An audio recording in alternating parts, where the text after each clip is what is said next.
0604, and I'm going to call this to order. Before we get started, I want to let you all know that I have to add a few things to the consent agenda first. So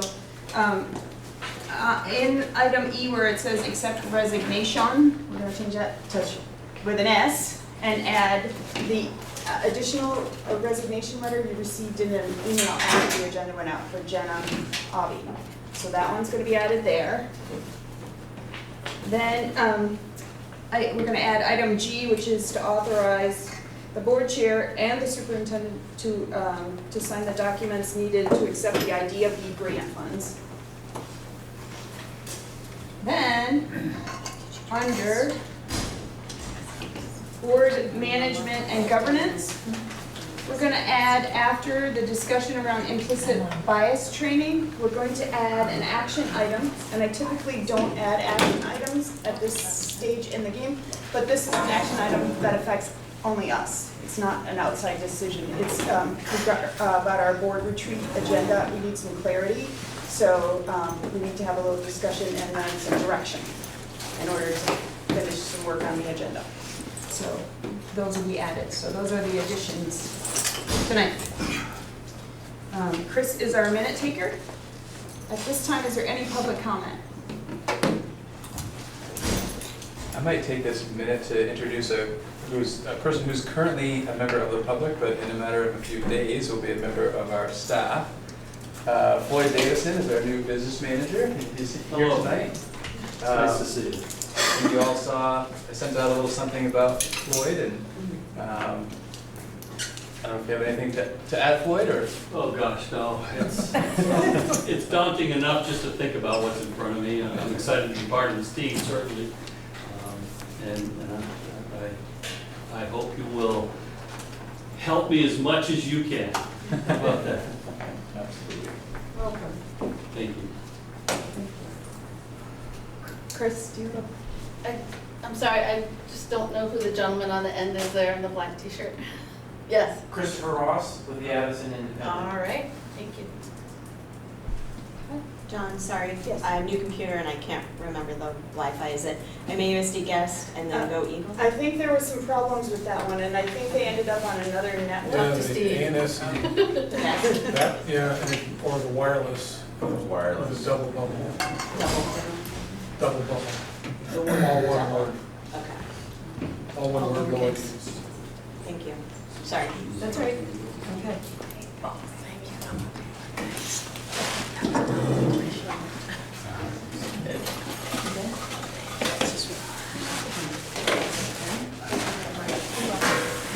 Any other public comment?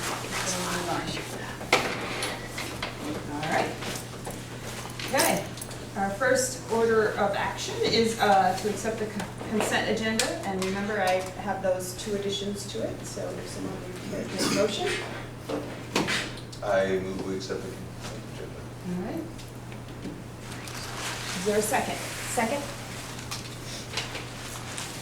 All right, all those in favor of accepting the consent agenda, please say aye. Aye. Any opposed? Any abstentions? All right, thank you. Now down to executive limitations, the monitoring. The first thing is the update on the financial report. Are there any questions or clarifications that are needed around that?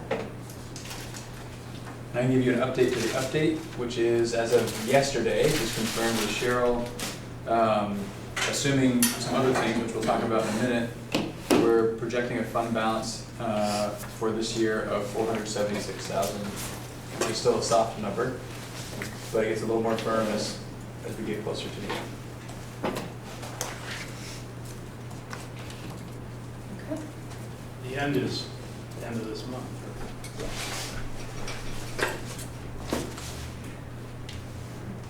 Any other questions? Okay. Moving on. Update on the capital carryover account. So this is something that has been tricky for a little while. So we have the $1 million in the budget for capital construction, for construction costs, and there's a challenge in the timing of when budgets are approved and we know we have the money and lining up the work and getting contractors ready and trying to take advantage of being able to spend that money. And, you know, this spring is no different than last spring in that we occasionally feel like we're scrambling to try and get things done, to be sure that we're putting that money to good use and not spending it given the need. And so I consulted with Bob Mason, who's been helping us out as we've been in between business managers, as you know. And the practice that he had used in years past had been to create what he called a capital carryover account. So that more or less in the month of June, when you have a sense of the projects that you're committed to, that you had budgeted for this year, that won't be able to be completed by June 30, you can put the funds that are going to be needed to finish those projects into this capital carryover account that can sort of move into the next fiscal year, but allow you to spend the money out of the prior fiscal year. And so that's my recommendation. And actually, I sort of went back and forth on this. I landed on this as means, not so much aims. So it didn't feel like something that required board authorization to basically create this account on paper. There's no new account with a bank set up or anything like that. It's basically sort of an internal mechanism for tracking expenditures and being able to spend the money to get the projects done. So it's mostly just sort of updating and informing the board as to what my course of action is planned to be to get this work done. And so I brought copies of something, and there are more than enough here, so folks in the audience that want one can get one. But this sort of lists out the projects that we're committed to, that we have funds for, that aren't complete yet. And shows the amount of money that I intend to put into this capital carryover account to finish the work. And just sort of the total amount looking to go into this capital carryover account is $448,847. And that's really a not to exceed number. Some of these may end up not costing everything that's described here, but we wanted to make sure that that we had sufficient funds to see them through to completion. And that gets us basically the summer months to get some of those projects complete, which is when contractors are available, etc. And some of these projects, for example, the PA systems and cameras, were pretty significant projects across all 6 schools. So by the time we were able to sort of pass a budget, secure contractors, get things moving forward, all of that stuff, they really could only start once school got out in the middle of June. So they just haven't been able to complete it. And that's fairly typical. There are a lot of projects that can't really get started until school's out because they're too disruptive to what's going on during the school day. So that gives us, in the spring, basically 2 weeks before we're into the next fiscal year, which is what creates that pinch that I was talking about. So this takes a little bit of the heat off of that.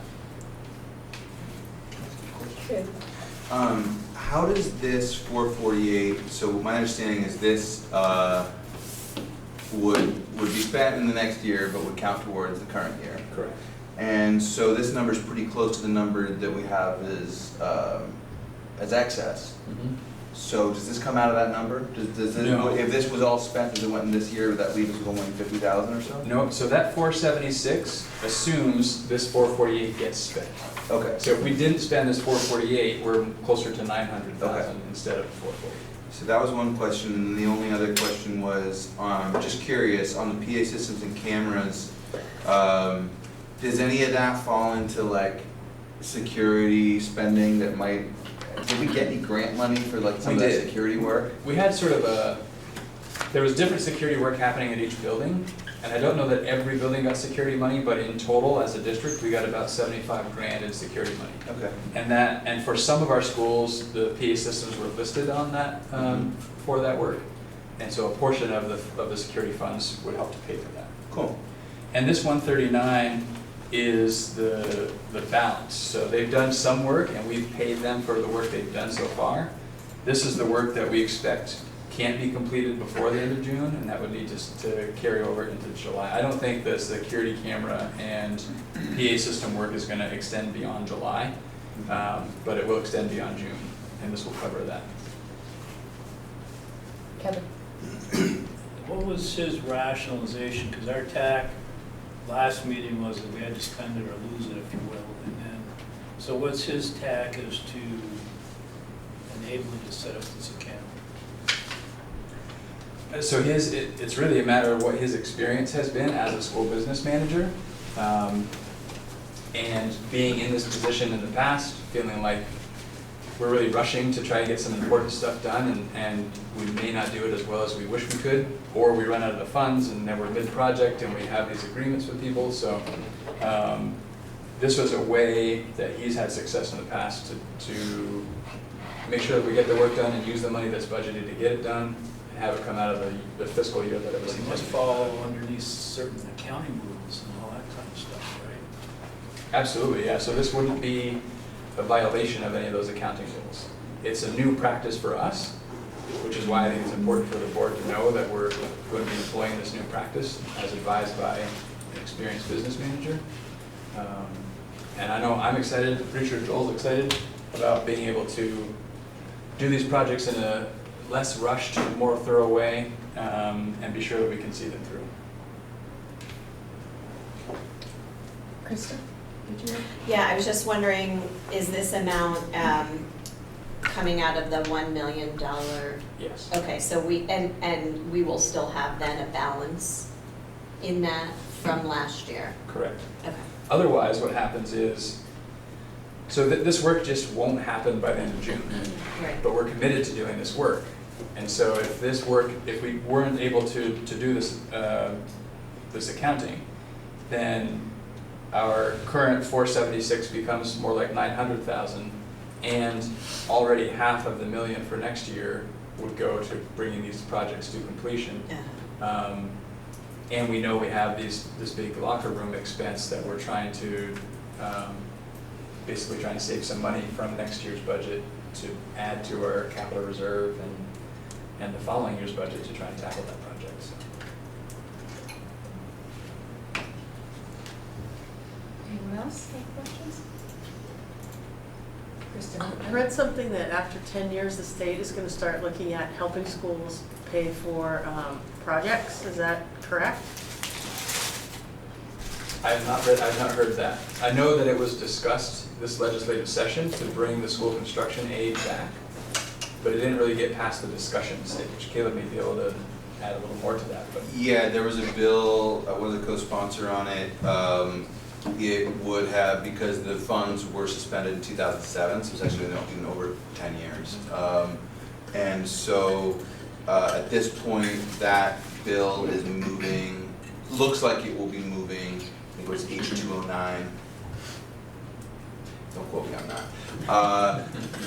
It is turning more into like a capacity and scope study, right? So we talked with the Superintendent's Association because there is not a good tool or necessarily even a capacity to assess needs at this point.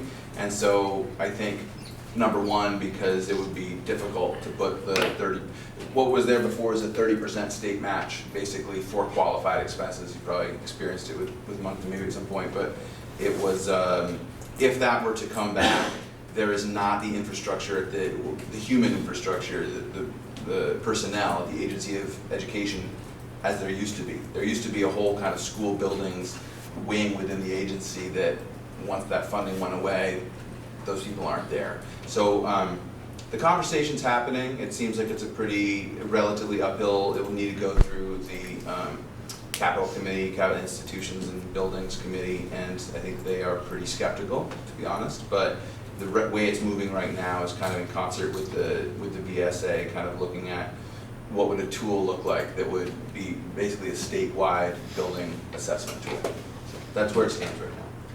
Thank you. Good. Are there any other questions? Let's keep moving along. Okay, next is an action item to accept the monitoring report for 2.3 financial conditions and activities.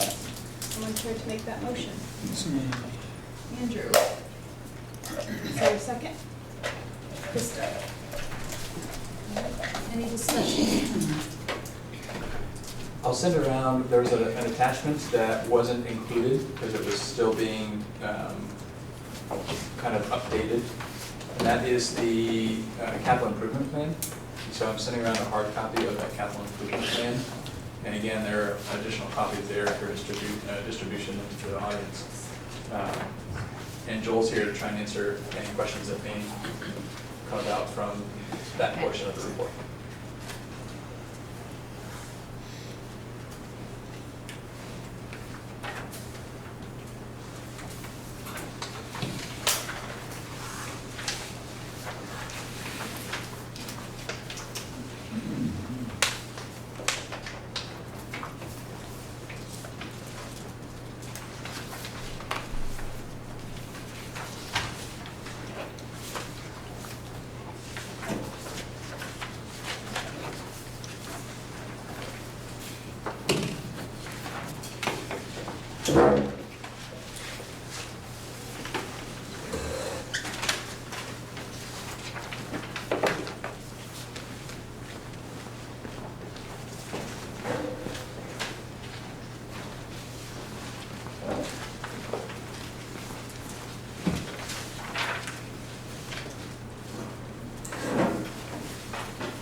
Notes on your worksheet to make comments on the entire report. Don't forget to bring them up. If you have your worksheets in and you wrote something down. Yeah, I did have something, but should we? I think everybody's just looking at this information and give a couple of minutes and then we can,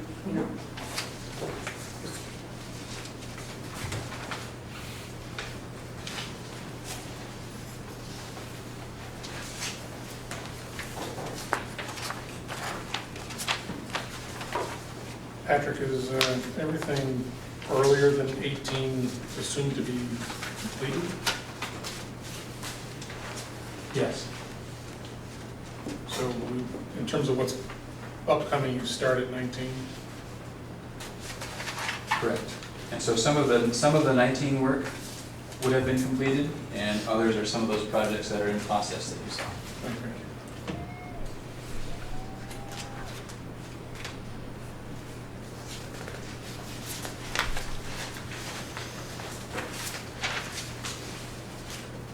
And obviously, this is the thinking as of now. Our buildings sometimes have a way of changing our capital improvement plan a bit.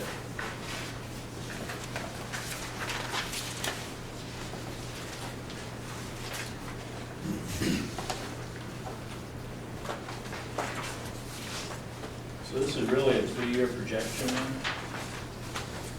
At this point, and I noted in the report that there's more work to be done and projecting further out. And that's one of the pieces of work that our business manager and our facilities director will be taking on in the coming months. So there's kind of a recurring section about funding sources, and it only appears that there was one entry in FY18.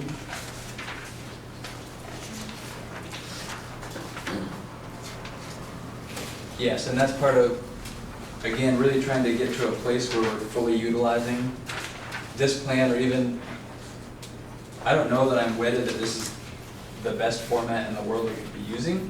It's a start. It captures some of the work that needs to get done. Even being able to use this plan or this format to its fullest, I think we have some more work to do. And that was the thinking behind putting those sources there. Like, not only just saying, this is the work that we need to be planning to do, and here's what the projected cost is going to be, but to also be thinking about what are the source of funds. And how you would distribute those amongst the projects? exactly. And I think we can continue to evolve as we think about sort of the equity and distribution of the funds that we have across our schools. And of course, taking into account need is an element of equity. But not so much necessarily relying on what has been historical allocations of funds at a per building. So over the years, different school boards have allocated different amounts of funds to address the needs of their facilities. And that means that our buildings are in different levels of repair. And continuing that same trend of only spending that much money each building isn't necessarily the way to go forward. But to think about what are the relative needs, how much money do we have, and triaging what those needs are. And for example, some of the $1 million that has been allocated for Mount Aid went to some of the elementary schools to take care of those security needs. So we may not have had enough funds at an elementary school to do the security upgrades needed, but with security being a high priority, we did what we needed to do to make sure we got that done. And you'd see the total amount of Mount Aid is still close to that $1 million, but it's not all of that $1 million, and that's a part of why.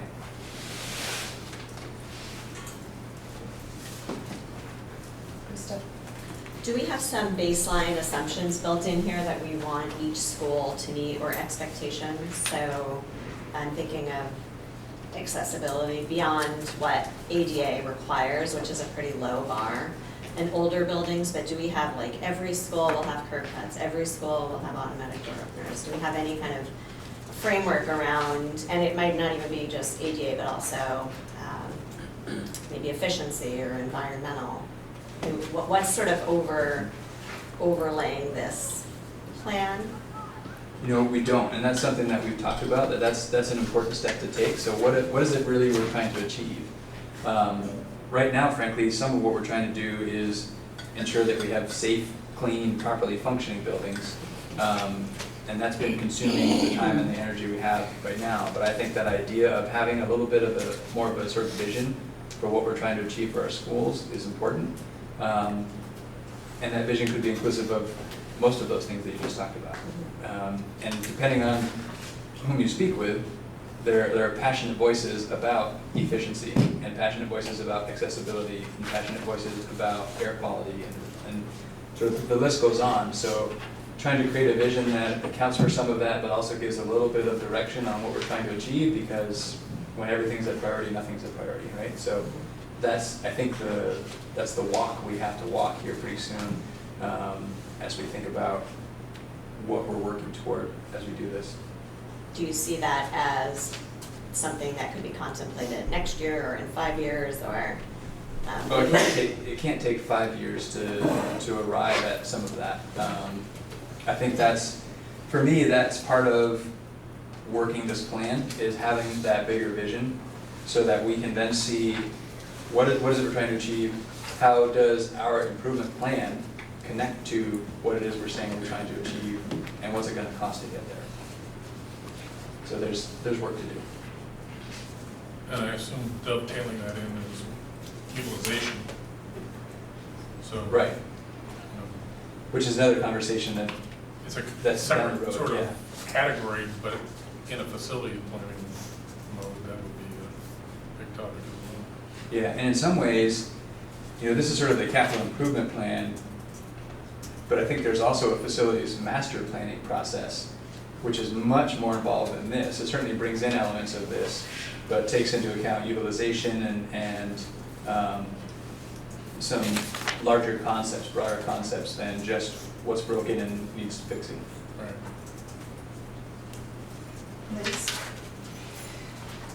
Seems like this could be really helpful in the conversations we might have this fall. And if this was something we could attach to the agenda or make available,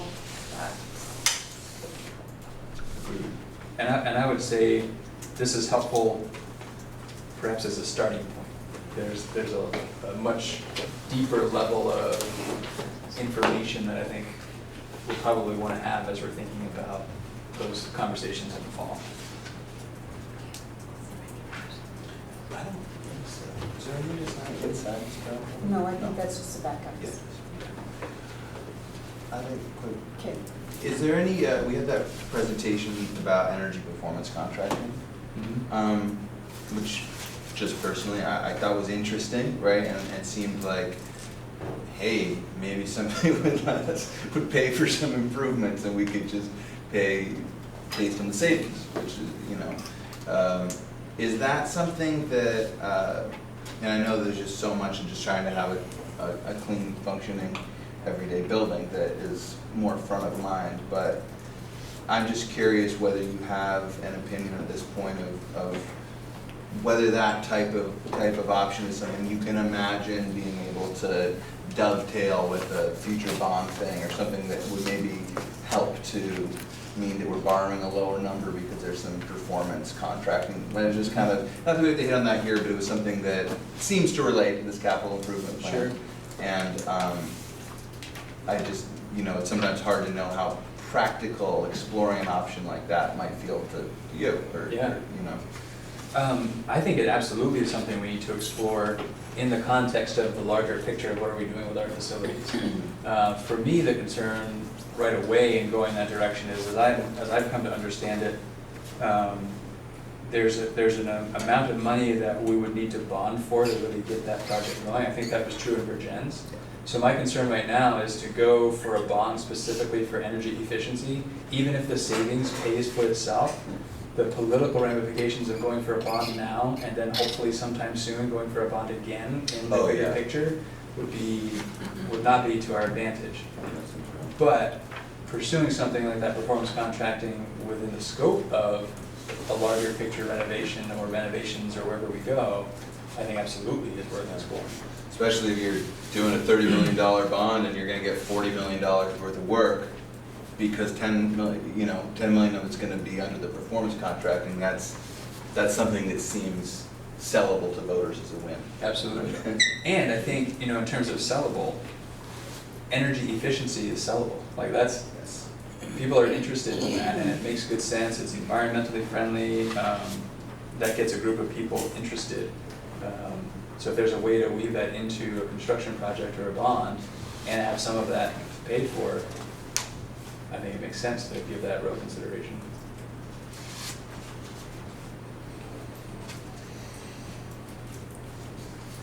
Crystal. I had something unrelated to the capital improvement plan. Are we ready to talk about the report overall, or? Yes, I think so.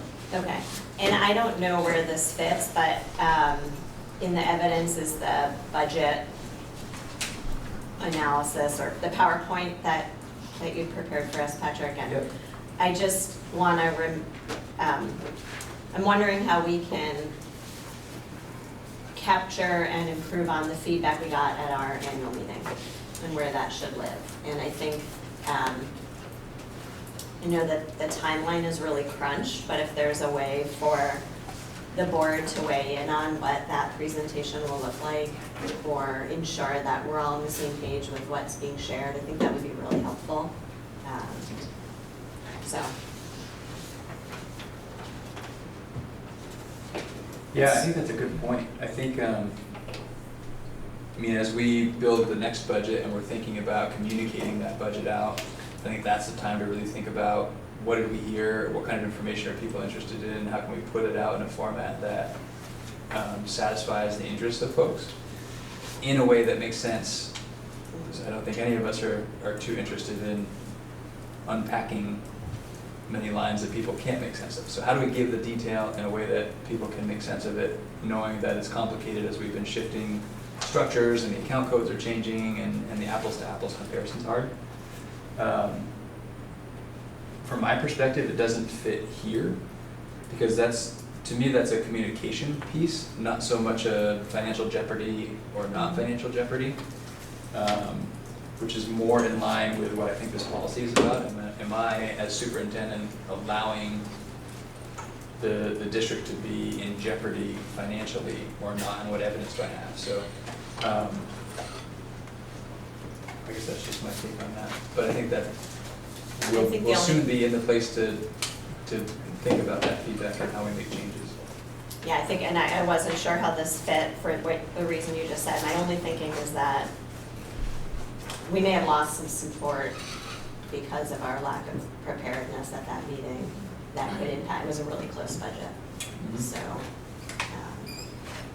there is a risk if we can't figure out how to deliver it more effectively, Absolutely. so. If I could speak, I was on the Moncton board for 7 years, and we had citizens who dealt very, very, very, very deeply into our budget, and we prepared a lot for that. Each of us took a section of the budget and made sure that we understood it incredibly well and could explain it. And I think, I don't know who it was that came to our meeting once and was like, wow, this doesn't happen in any of the other meetings. I forget it was one of the administrators who covered our meeting that year. So we've had to do that for years and years. And I mean, I don't know if you experienced that all that much because you came on when things were blended. But I mean, Dawn, you certainly lived through that also. So we're used to that.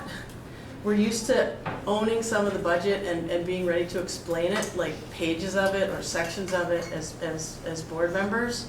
And so perhaps Dawn and I could help with that since we've had to do it many, many times. I mean, I don't know, but I wasn't at the meeting last time, but I heard about it because I wasn't a board member at that point. But we all just we prepared for months for that. Yeah. And we even had extra meetings sometimes to make sure that we understood it 100% so we could explain it. And we just, it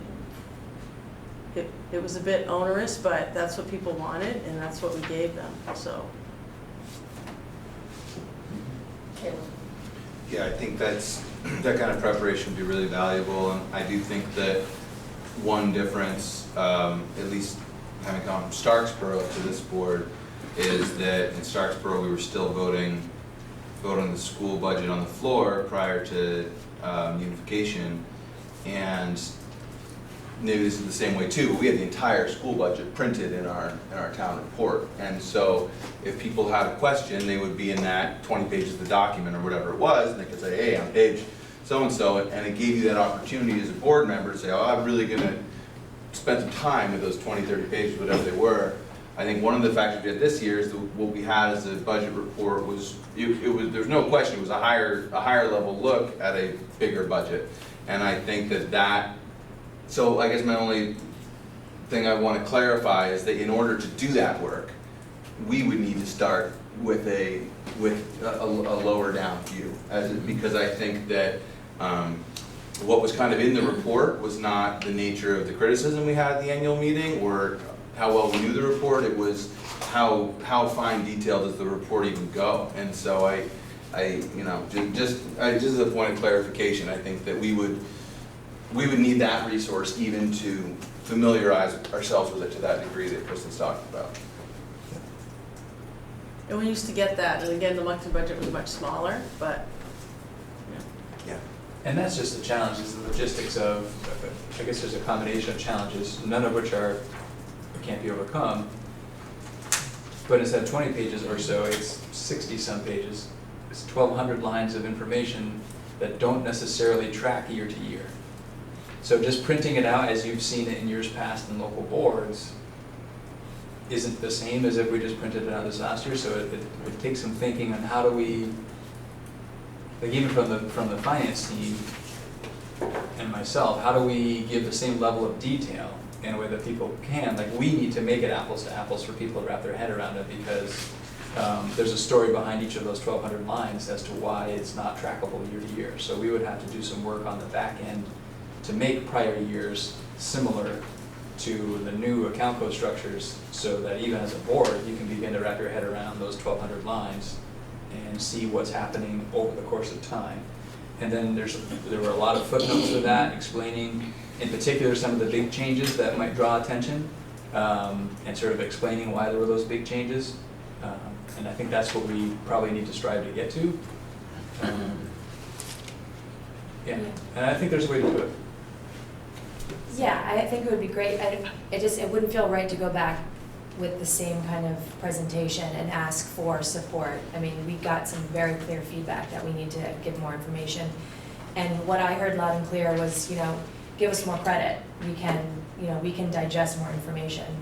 And I totally understand what you're saying, that it's not, there's not the same analysis from year to year, but we need to do something different, and obviously that would change the whole timeline, because we would need to see it earlier and, push everything forward, but.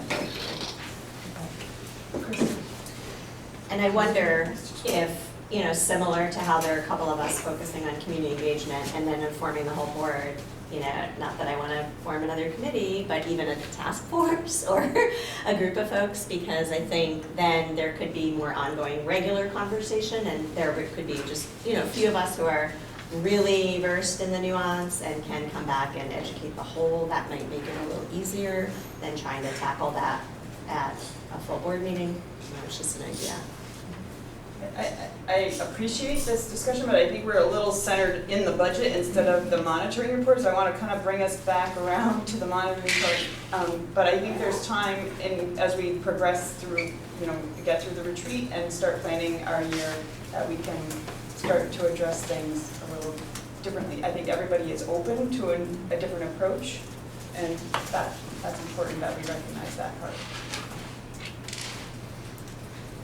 As far as back to the 2.3, did anyone have comments on their worksheet that they want to mention?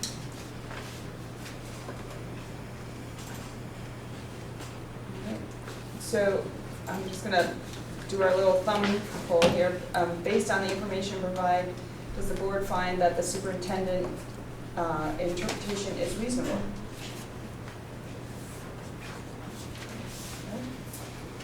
Does the board find that the data demonstrates the accomplishment of this interpretation?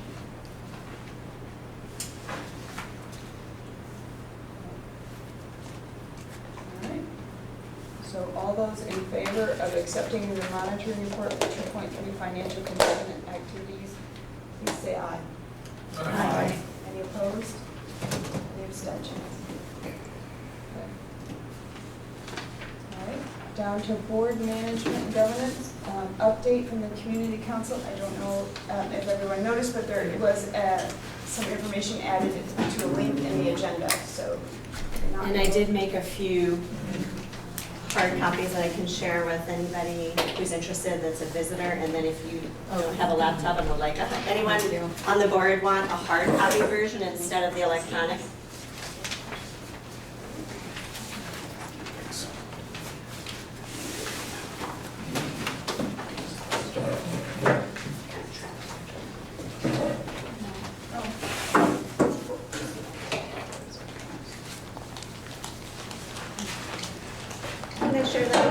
And ask you to give it the round. So this kind of summarizes the work that the Community Engagement Committee's been doing, both with the interviewing that we conducted in the spring and also the theming of all of that great feedback. And I thought it would be helpful to remind everybody what the charge is of our committee, so that's at the top of the page, and then what our process has been since the engagement workshop that we had in March. So we had a group of people who, beyond just committee members and board members, but also other community members who volunteered to conduct these interviews in the community, one-on-one conversation style. So we were able, with that group, to conduct 115 interviews, which I think is phenomenal. I think it speaks to the fact that this wasn't just a group of a few board members, but really a community partnership in reaching out and having conversations with people. The questions that were asked, there's a hyperlink here, so for folks that just have a hard copy, when you are able to go online, you can see the link, or I'm happy to send that at another time. So the goal was really to have as much in-person dialogue with people as possible, letting people know what we are hoping to do, which is to really improve our relationship with the community, getting feedback on how people think things are going in our district, and also to help us inform these conversations we want to have in the fall, getting an idea from community members what they think it's really important to talk about and weigh in on. Because the in-person interviews take a while and it's a big commitment, we decided sort of mid-process to also offer a quick online version of this with a really fast turnaround time. So within a week, we kind of annotated the individual interview questions and made it into an online survey and got an additional 135 responses. So we had a total of 249. And so in this report, you can see some demographic information, so who responded to our survey.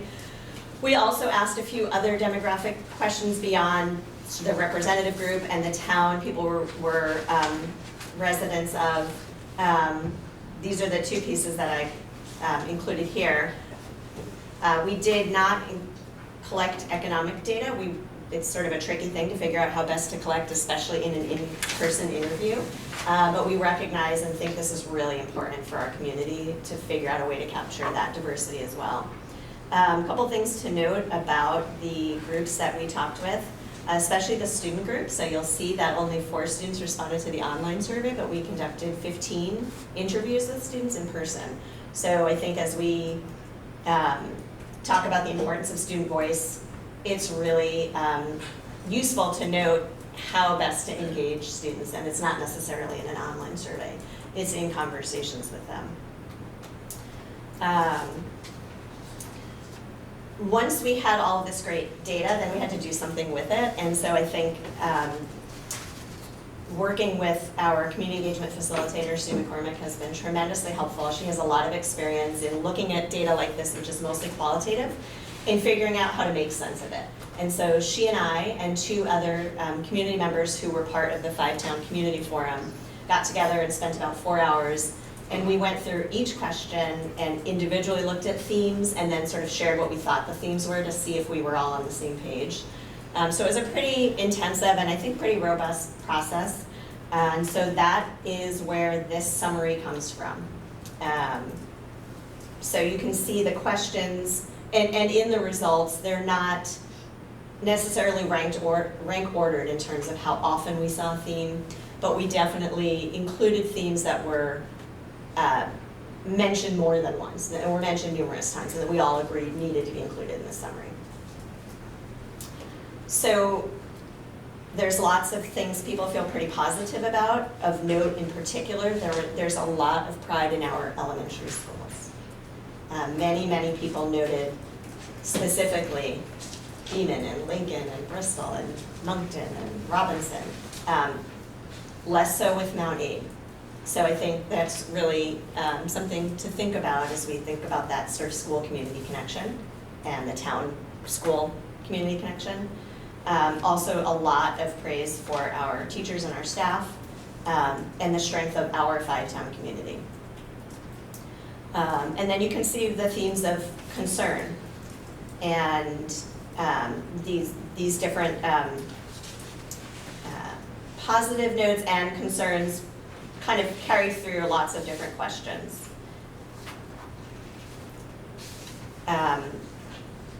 Let's see, we asked people for some specific examples of things they think are going well and things they think aren't going well. And sorry, and then in the which of these topics would you be most interested in discussing, that question was really designed to help get at what we should focus on in the fall with these small group conversations. And I think it's no surprise that facilities is a really big one, and so is communication pathways and feedback. There were other topics people wanted to talk about, but those 2 were at the top. And then you can see what people were thinking as far as what we should all, school administrators and school board, be keeping in mind when we're going to be making decisions about the direction of our schools. So I guess I wanted to just take a pause and see if anybody had questions about the process or the results. And then I'll share a little bit about next steps. Does this get shared in some way to the larger community? Yeah, yeah. So we're sharing it here first, and then I have an email that's gonna go out right after this to all the folks who participated. And then our engagement group needs to figure out how then to get it out beyond that. So Christopher's here, that's great. So we've got some Addison independent coverage. We took the names of people who interviewed and expressed an interest in being reached out after. So that core group will definitely get all of this feedback. And then on Thursday, those of us that were theming the data and Patrick are gonna talk a little bit about what's next as far as sharing the results. I think this group, our board, needs to kind of do some brainstorming about what we want to do with this data. Because I think there are a lot of implications for our work and a lot of opportunities. I have a few thoughts about that, but I wanted to save those and see what other people think first. I'm curious to know what you think, just because we're just seeing this information for the first time, so we've been sitting with it. And I wonder, like, when, I mean, I know we're gonna talk about board retreat later, but when we can really dive in here, because it seems like now's the time. Yeah. I was just gonna say that for students, that was a wonky time for them to do anything at the end of the school year, because it was finals, the seniors were done. So if it were to be done in the future, give them a month and, when they're in school, I think that a lot of them started working and aren't really attending to stuff on their email at the time that came out. So I think that might be part of it.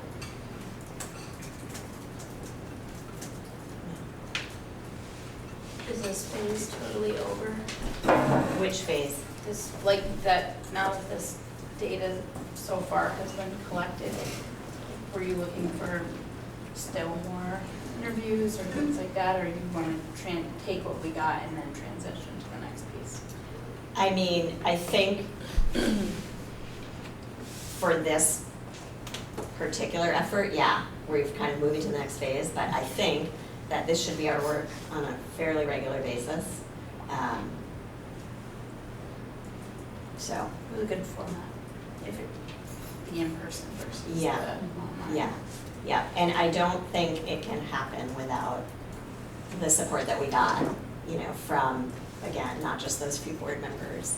And every person that I talked to that did some interviews, and maybe Don, you could share what your experience was like doing it, but every person I talked to just found it really valuable to have the opportunity to just sit with somebody and listen to them. I think also the people who were interviewed felt that. I enjoyed my I interviewed a student and I walked away thinking that I should have done all students, because what the student had to say was so like, oh, yes, they're asking to be challenged. They're asking, give us a chance, we can do this kind of thing. And so, just their view on it was amazing. What was the student age? Was it all high school? That's a good question. I talked to middle and high. I have a lot better understanding of ideas that people have, and not just what their one note would be on the paper, but the reasoning behind it and the history behind it and where they hope to see things go next, which seems like students would be oriented there. And I do think it should be regular practice. And thank you for doing so much, Krista, to make this happen, because It's been a team effort for sure. And I think it's really important that this board agreed to hire Sue to help with the work, because she's been awesome to work with. I have a couple different thoughts, and maybe could I just share what I think might be good places to go next, and then, we can leave it and come back to it maybe at our retreat. I don't think we have a community engagement policy.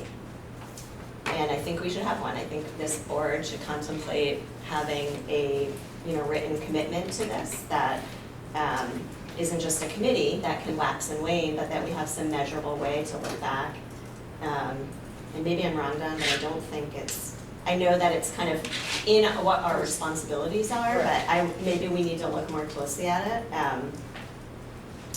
And I think that would really keep us on task with continuing to build trust and build relationships. And that should include engaging with students and the community and staff, because I think that is a really important part of this work.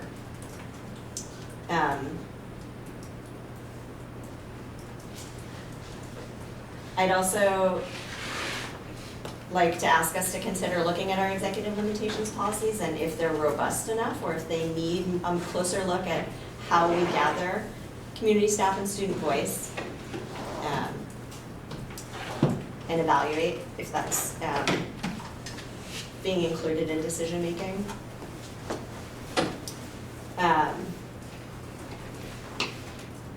And I think that we can ask our administration to address whether or not in the ends policies, the values that our community is telling us are reflected. Are they reflected in the ends policies? What evidence is there really in those policies that these community concerns and values are being met? And so I think that connection is not entirely clear to me when we have our ends report. And maybe that's something we can talk through more at the retreat. So those are just some of my kind of off the cuff thoughts, or not off the cuff. Some things I'm thinking about. So where's the accountability for this? Chris, did you know, have you heard of a school board or district that has a community engagement policy? Is there anything, to base it off? Yeah, that was on my list to look at, and I'm not sure. I think that's a good question that we can look at more closely.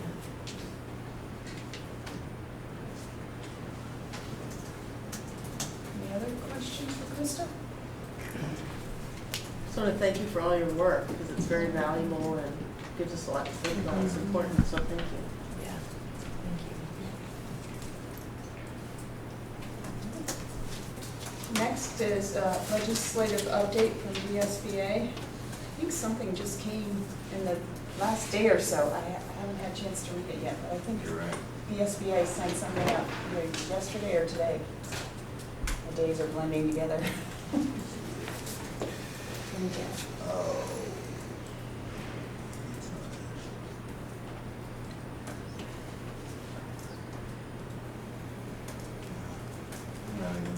Is everybody getting those VSBA I do, but I haven't emails? gotten one since June 7th. Okay.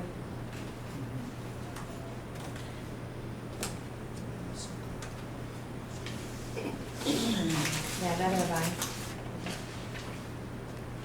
I can share something that's sort of related to legislation. So Act 273 is the sort of Special Education Funding Act. It's a lot more than just funding, but I think that's how it's primarily known. 173. And in anticipation of that, it seems that the AOE's been kind of scrutinizing spending in special education.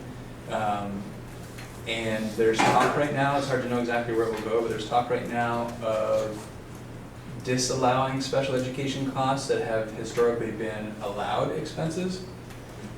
And these are going to be costs that are potentially disallowed as of next year, meaning we built a budget anticipating some allowed costs, and post-approved budget perhaps being told that those are now disallowed costs.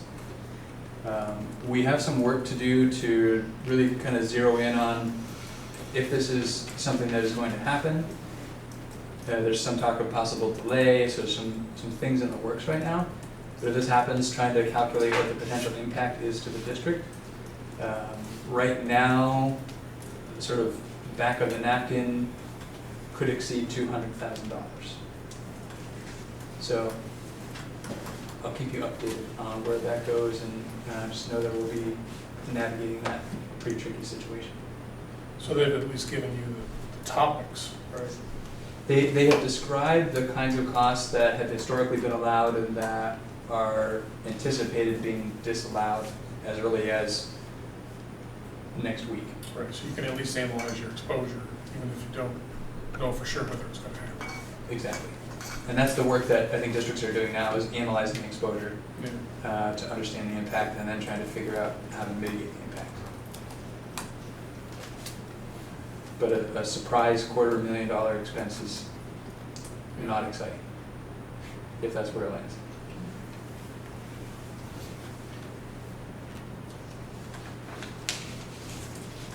Okay.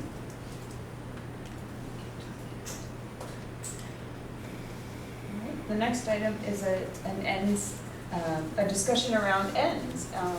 I attended the Mount Abraham graduation and heard two very great speakers here at our school, and I talked to Patrick afterwards about sharing that with everyone. I don't know, I mean, some people may have seen one at first and then the second one came later, but they both had great things to say and talked about, for me, the part that struck me was that they talked about, yes, they made mistakes, but they learned from those mistakes, they got better from those mistakes, and just to hear them, their take on their education was amazing. Yeah, I really enjoyed reading those. Yeah, I mean, and I left there thinking, this is the kind of thing that you wonder, like, are we reaching them? Are they making those connections? And then you hear that, and you can kind of say, yeah, there it is. They're telling you, nobody has asked them to tell you, but they're telling you how they've made those connections.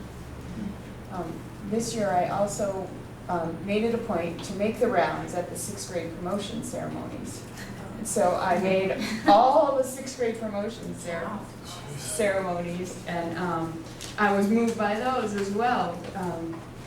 And there were a lot of common themes there. I think all the schools recognize their students as valuable community members. Some did it through their words and descriptions of them. They used those words in our ends to describe the students, and I felt, after leaving all of them, like, you've really given the kids some power. You've said, you are this learner, you are this, and I felt like, it was self-fulfilling. Here's what you are, and now go off and do your thing. So every one of them recognized them for the leaders they were in their buildings to their younger students. Many of them left parting words to the younger students, which was really great to hear. Some of the classes left gifts to their schools, so something that's sort of their legacy that they left there that is going to live on, that sort of left their mark. I felt like, they are forever a part of the history of that building and that place.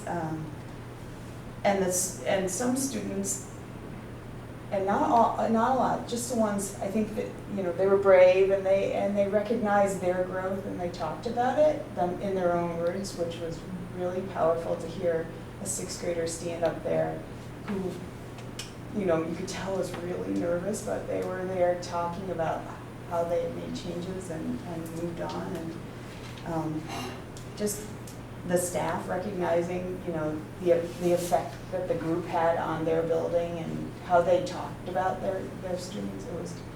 I'm glad I got to go to all of them. I wish, like, the ones that, 2 were on one night, so I had to leave early to get to the other one. And I wish I could have been at both of them to see it all the way through, but it was very moving to go and see the different approaches to all getting to one, to our one goal. So.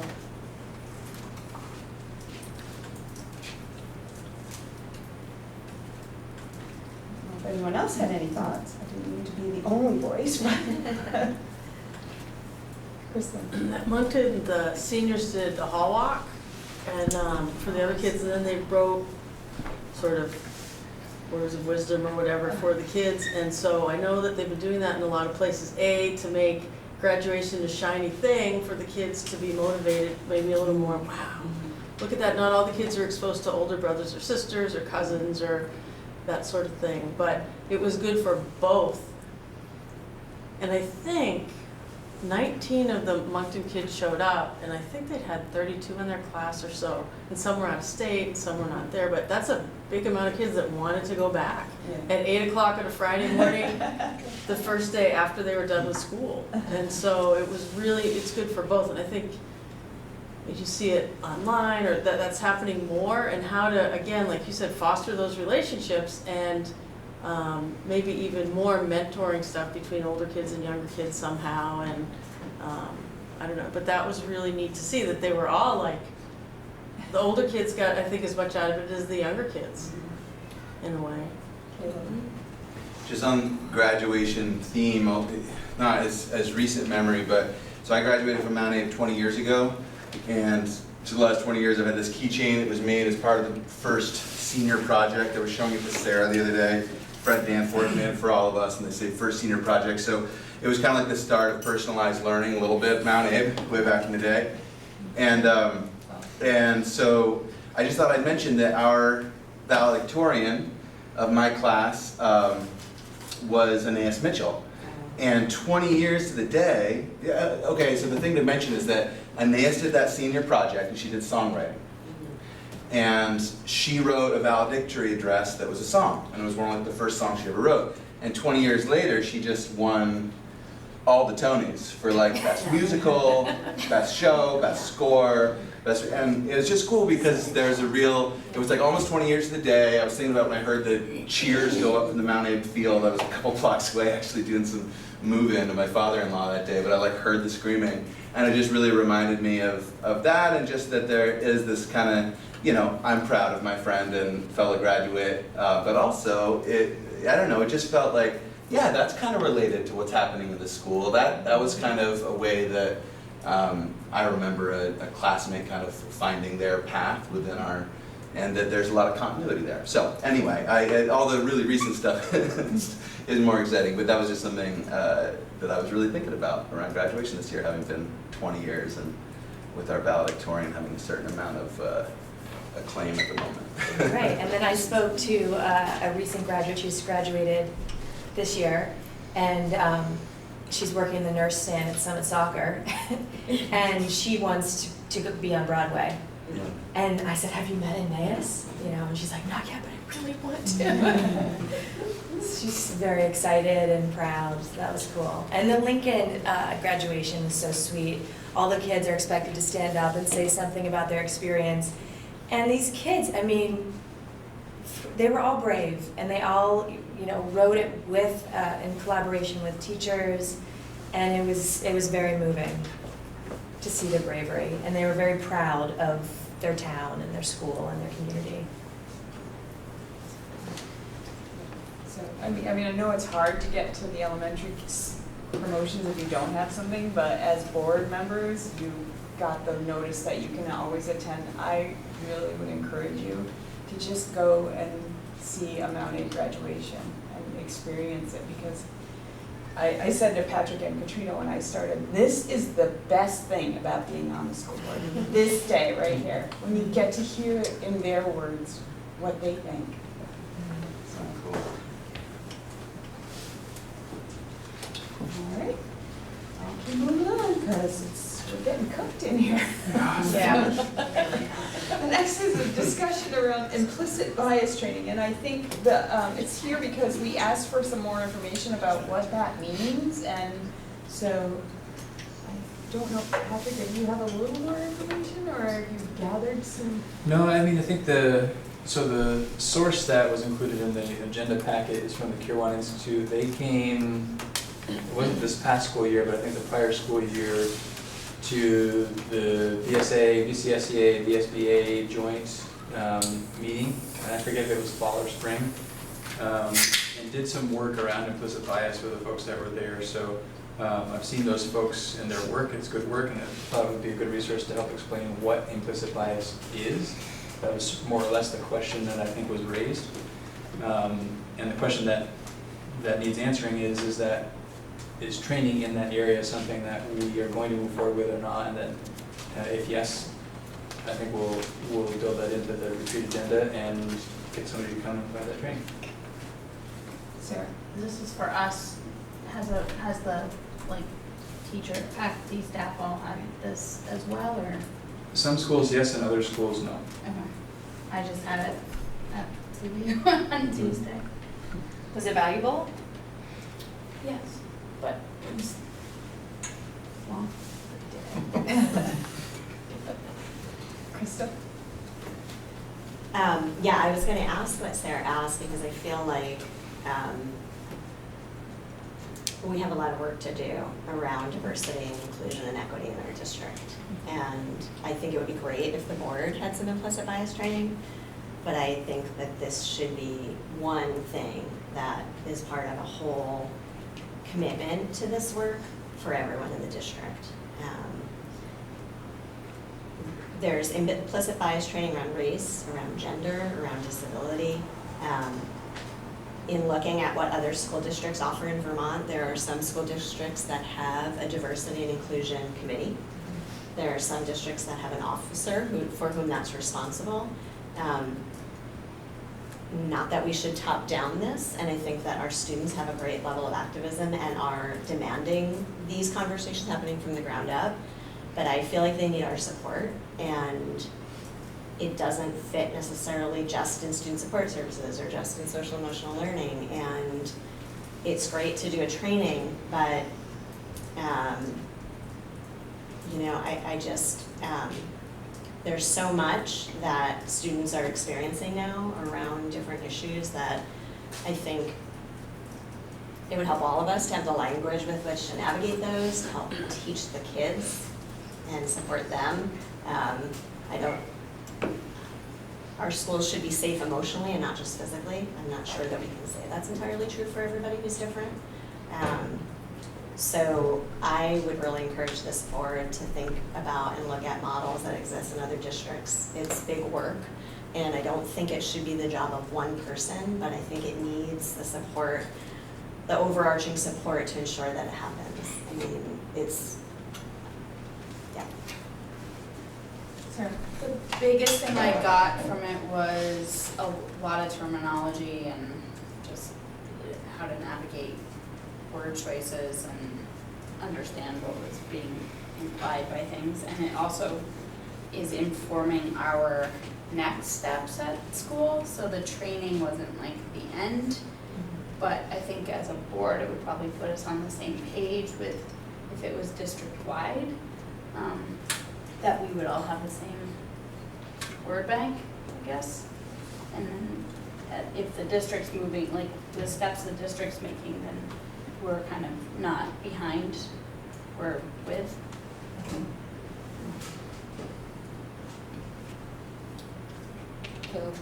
I did implicit training bias earlier this year, and it's just a really great thing to do. It's interesting, you know. It's parts of it can be challenging, and I think that, but our other parts of it are really just kind of fascinating. I'll just give a really quick example. It's like this idea that if you look at a sentence written in all English words, and they're slightly scrambled, you know, like maybe 2 of every 5-letter word, they're flipped, your brain can just process that and read it as though they're not flipped. And that's because your brain has a sort of bias towards English. And like the way that so it's really quick to, or another example is you could hear like a really garbled PA announcement, you know, over like a train platform. And you have no idea what it says. You can listen to it like 10 times, you have no idea what it says. Then they tell you what it says. You listen to it once, you're like, oh yeah, I see how it says that. How could I have not heard that before? And it's just this idea that like your brain is always, so that kind of takes it a little bit one step away from, you know, maybe a person of one race or demographic background having prejudice against another, and just back to the place where just realize like all our brains are just seeing patterns all the time, and they're stacked up to see things a certain way.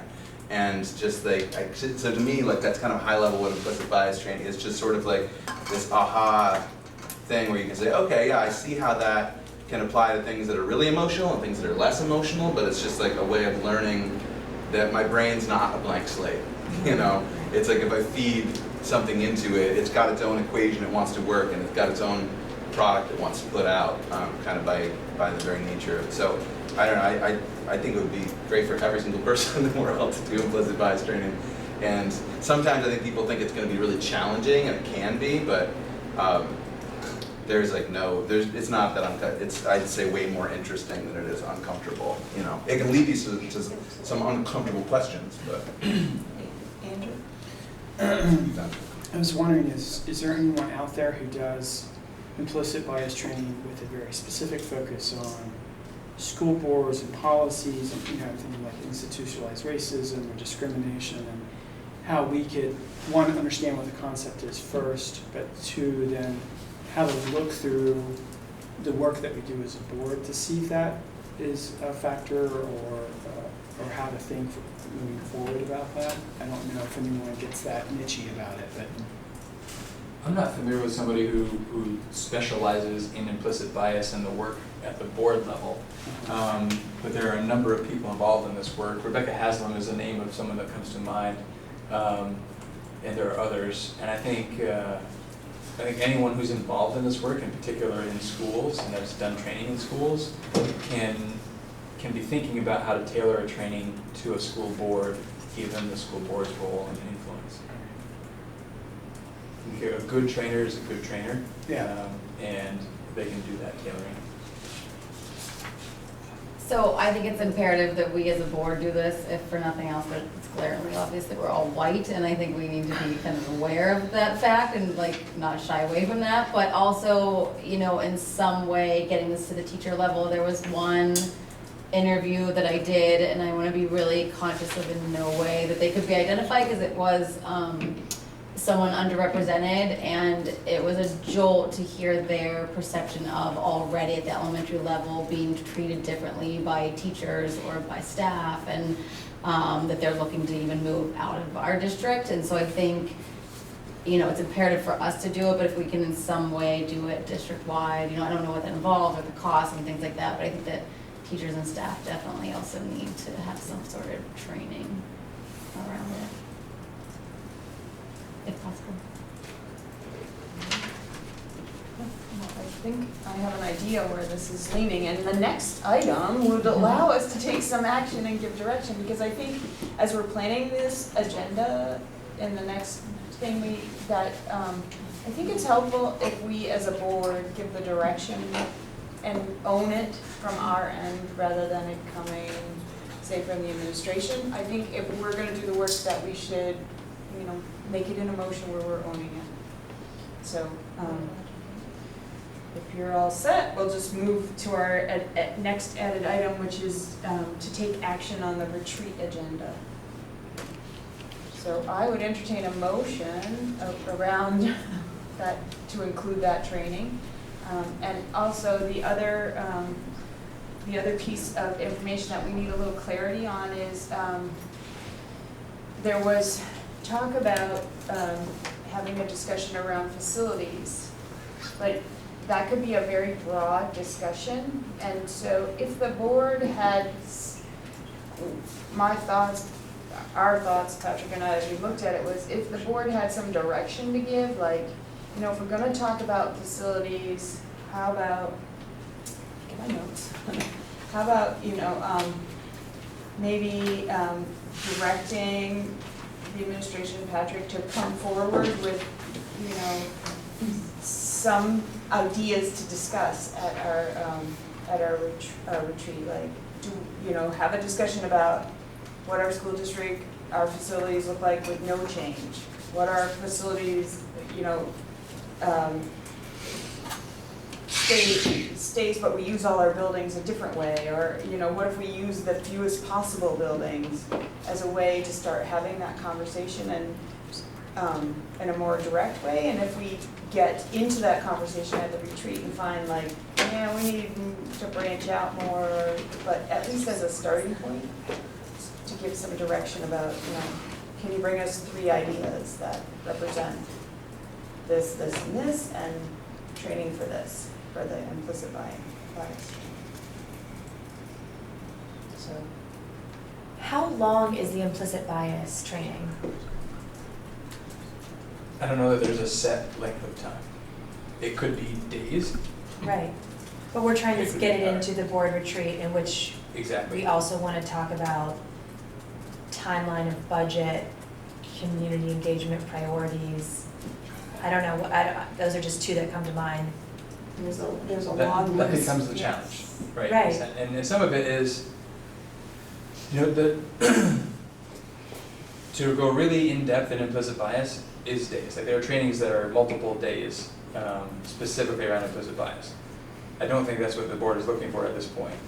So the question then is, really, as I'm reaching out to someone, for me to be able to share with them how much time we'd like them to build their training around, I think is information they're gonna need. Right. And that's part of the conversation around what is it we want to try to achieve at the board retreat, knowing that we can pretty quickly get to a place where we run out of time, I think, so. Krista? Yeah, to that point, I don't want to not do the training because I know we talked about it last year and we haven't done it yet. But I also am really interested in maybe amending that motion to say, can we have a discussion about what we think we want to see in our district around this diversity, inclusion, equity, and is racial implicit bias training a part of that? So I'd like to have a bigger conversation. Which would be important to connect to the strategic plan. Which equity is in there. Exactly. So so I think, you know, we have that stated goal. And I think it would be good to figure out as a board how to make that connection.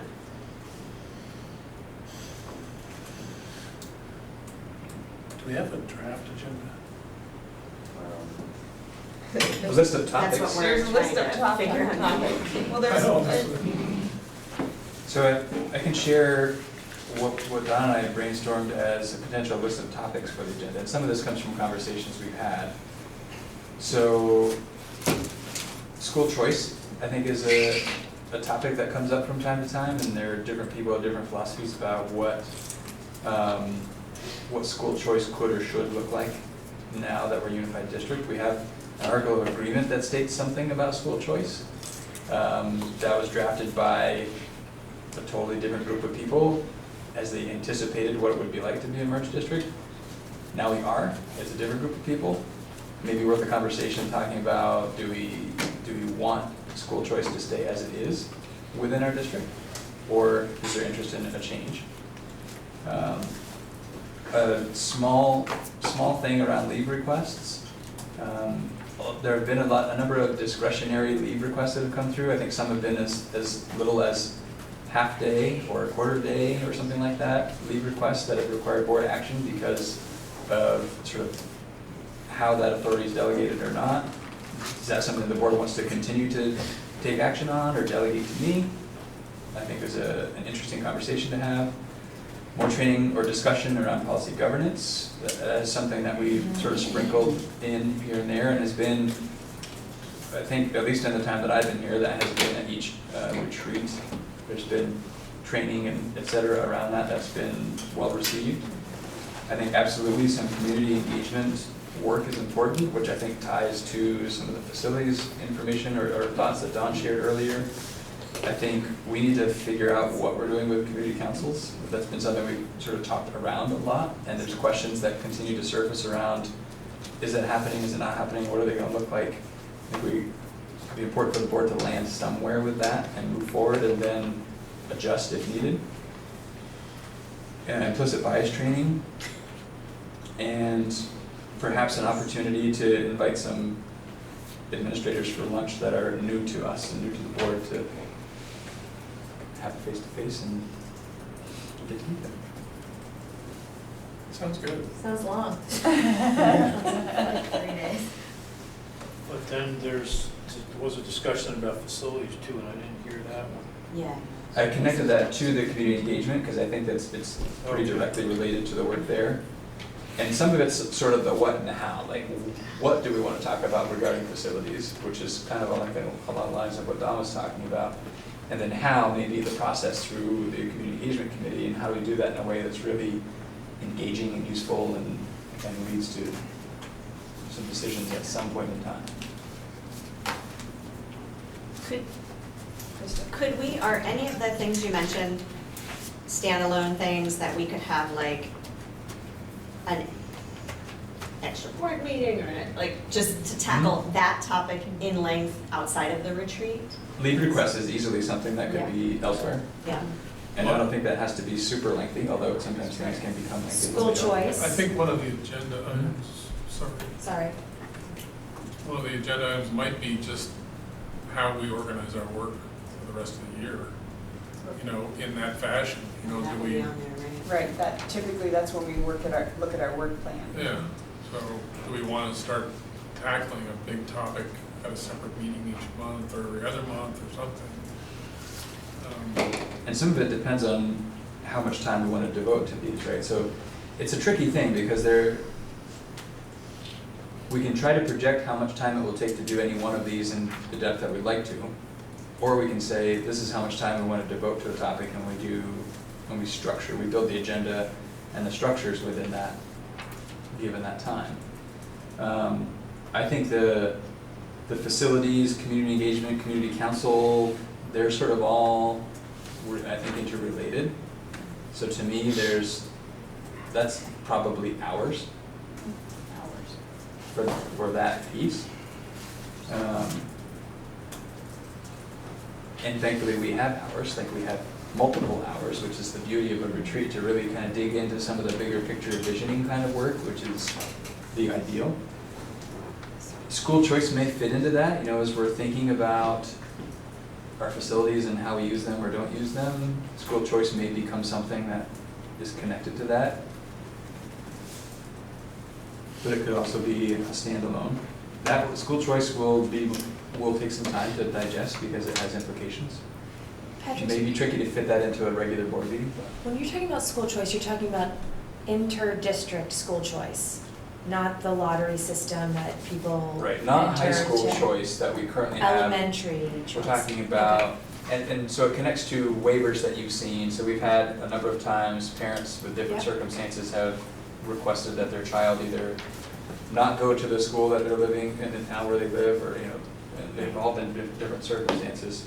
This would, there's potential to change the way we operate. Other school districts have done this and others have stayed as we are, but we could have some sort of a lottery system or something like that where anyone could, for a whole variety of reasons, have the option to go to a different school, and we want to set some limits on the numbers that can move here and there perhaps. But I just thought, given where we are now, it's a good conversation to have and for the board to have some clarity on either stay the course as we are or no, it makes sense to go a different way.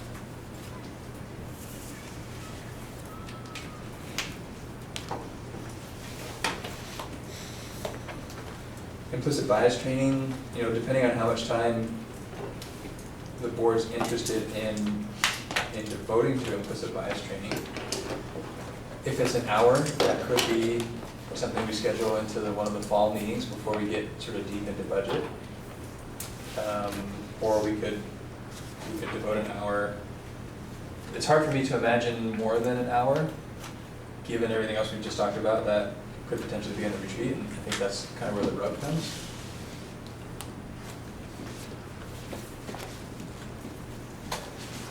Yeah, my sense is that we would just basically be introducing ourselves to the topic is about what we would probably hope to accomplish if we were going to do it at the retreat.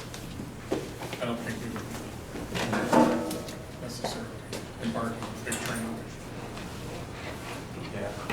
How long was the training that you experienced there? Half day probably? Yep.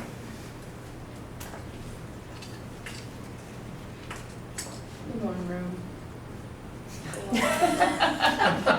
Beautifully hot day. We'll be at Zeno. That's right. Yes, it is cool. Just gonna also do it.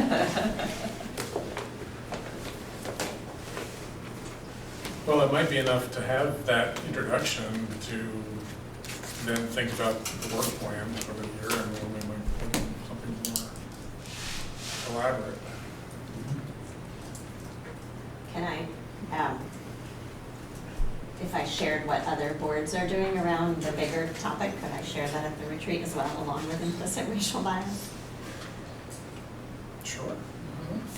Other boards doing around what? I guess So I'm just stuck on this idea that I just don't want us to just do this training and say we've checked this bigger issue off the list. And you know, again, like in Montpelier, there's this whole board policy that includes expectations for administrators, for the board, for recruitment practices and professional development, for curriculum. So I'm just advocating really strongly that we start the conversation of the bigger picture. I kind of wonder if just the introduction could begin that conversation where we say, okay, so now given this, this piece of information we have now, you know, let's say at this meeting, we're gonna look at our policies and, you know. And I could share this example from another district. That would be a starting point. That begins the work. Okay. I mean, we can put it in the work plan and sort of, but remember, if something in the work plan isn't working, we can make adjustments to make it work or add things or take away things. And it's hard for me to imagine going to the place of thinking big picture and action steps prior to having foundational knowledge of what implicit bias is. Right, yeah. I think that would be useful. Is implicit bias training something that would fall into the category of something that we would offer the staff or require the staff and administrators on one of these half days that we have throughout the year? Is Well, I that think that's where the live? conversation around the strategic plan fits in, right? So Right. absolutely, there's a place within the strategic plan that there's a whole section that is equity, and this fits perfectly there. Right. And that's not our focus for next year. And What's to me, our that's focus where for next year? so we have the two objectives next year that are the focus, which are around social emotional learning and building an aligned proficiency-based curriculum. So I'm just, my only reservation isn't around this work, it's around the timing of the work. And to have gone through the process to collaboratively create the strategic plan, collaboratively identify our priorities, and then say, and here's this thing that's required by everybody that we didn't talk to you about at all. Gets to be tricky. I think that's right in there with social emotional learning though. It's a piece of it, it's a huge piece of it for adults and kids. So I think it's in there and I think it's not separate. Under an umbrella, I agree. Right. As the specific objective we're working on is written, Mhm. it's not directly connected. So I know South Burlington this year had two things that they worked at on their half days. One was, trauma stuff, which everybody's doing, and that might be with your social emotional, and then the implicit bias training. And I know when they had the implicit bias training, everyone was nervous and didn't really want to go because it was a little tough, you know. Remember some people going, oh, maybe I'll get sick that day. But anyway, so Yeah. just a couple people, not like a lot, but a few. Yeah. So that was their two tracks this year, was Yeah. the trainings on those two things. And I think part of my reservation in jumping into that for this year also is we've already had people for weeks now planning next year's full days and half days related to our two objectives in the strategic plan.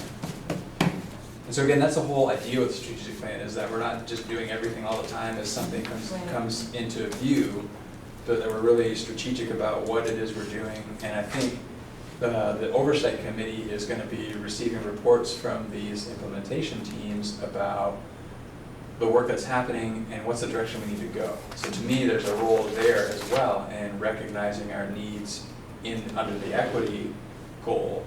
And there are specific objectives that talk about students feeling safe, et cetera, and I think that's more in line with where implicit bias fits. I think it's appropriate for the board to start wrapping their mind around it and start thinking about implications and building that into the plan and thinking about where that goes. But there's a lot to consider as we think about that work and lots of other work and how to do it in a meaningful way that isn't just a check the thing off the box, right?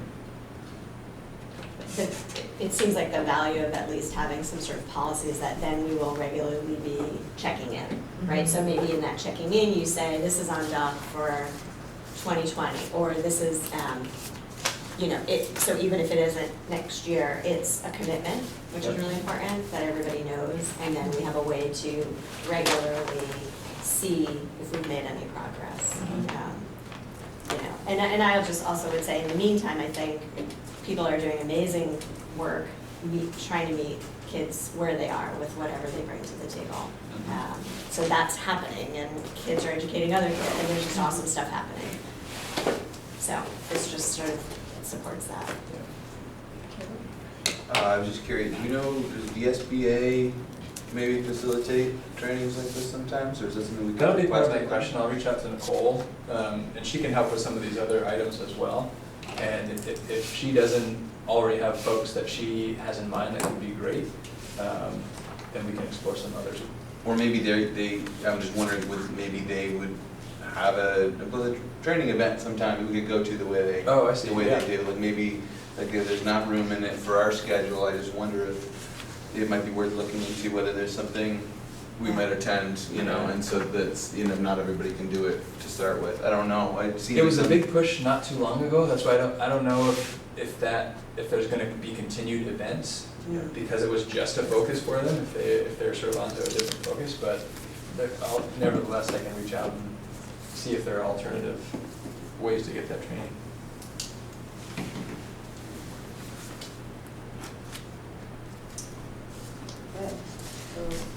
We need the commitment to the facilities stuff now, right?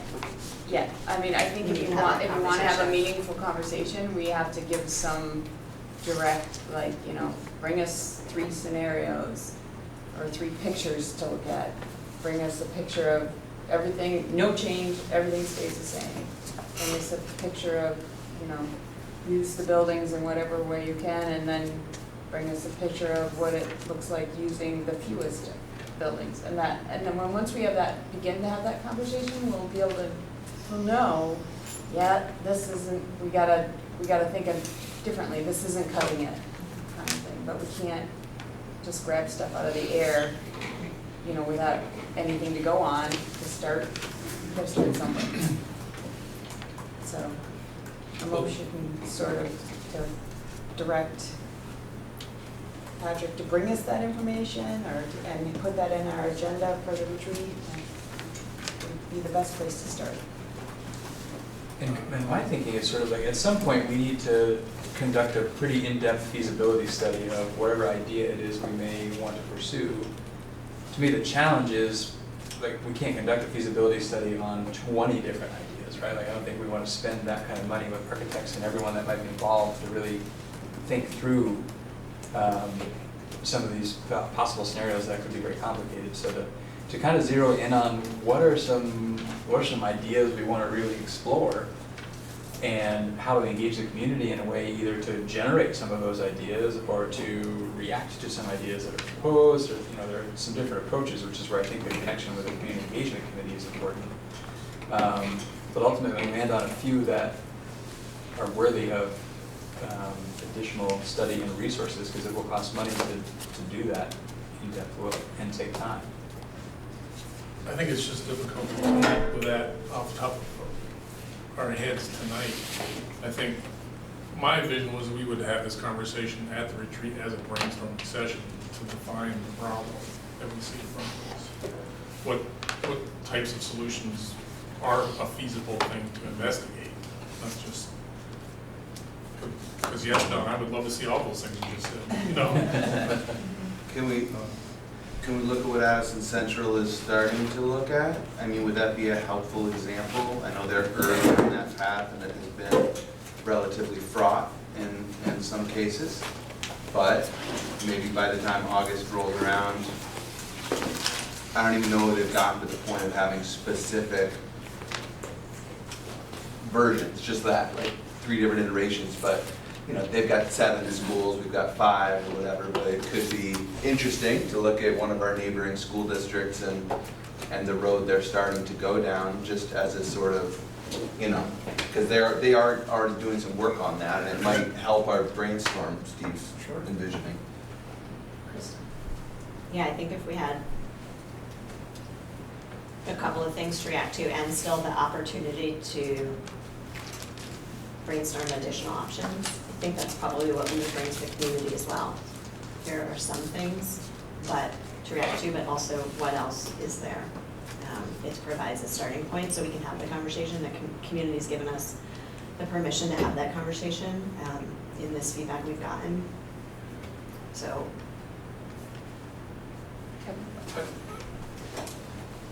So, it's sort of, it's kind of interrelated, so when you start talking about facilities and how are you gonna utilize them, the other part of that, and I don't know if it becomes part of the discussion or not, is what do you have for programs inside those facilities as those boxes change and reshape? Yeah, the academic component, not just the sort of fiscal component. Yeah. 100% has to be a That's- primary consideration, yeah. That needs to be part of the conversation. Seems like it's some superficial. And I think in terms of learning from our neighbors, absolutely. But I also think we have different scenarios. So their student body and their numbers of buildings and the conditions their buildings are in are different than our student body, different from our numbers of buildings and different from our conditions. But I think process-wise, that may be the place that we could gain the most from our neighbors, and what has worked, what hasn't worked, what kind of information were they gathering. I'm assuming some of the baseline information we already can put our fingers on. We can look at enrollment, general needs of buildings, things of that nature, projected Generally, how they're enrollments. utilized at the moment. Yep. Yep.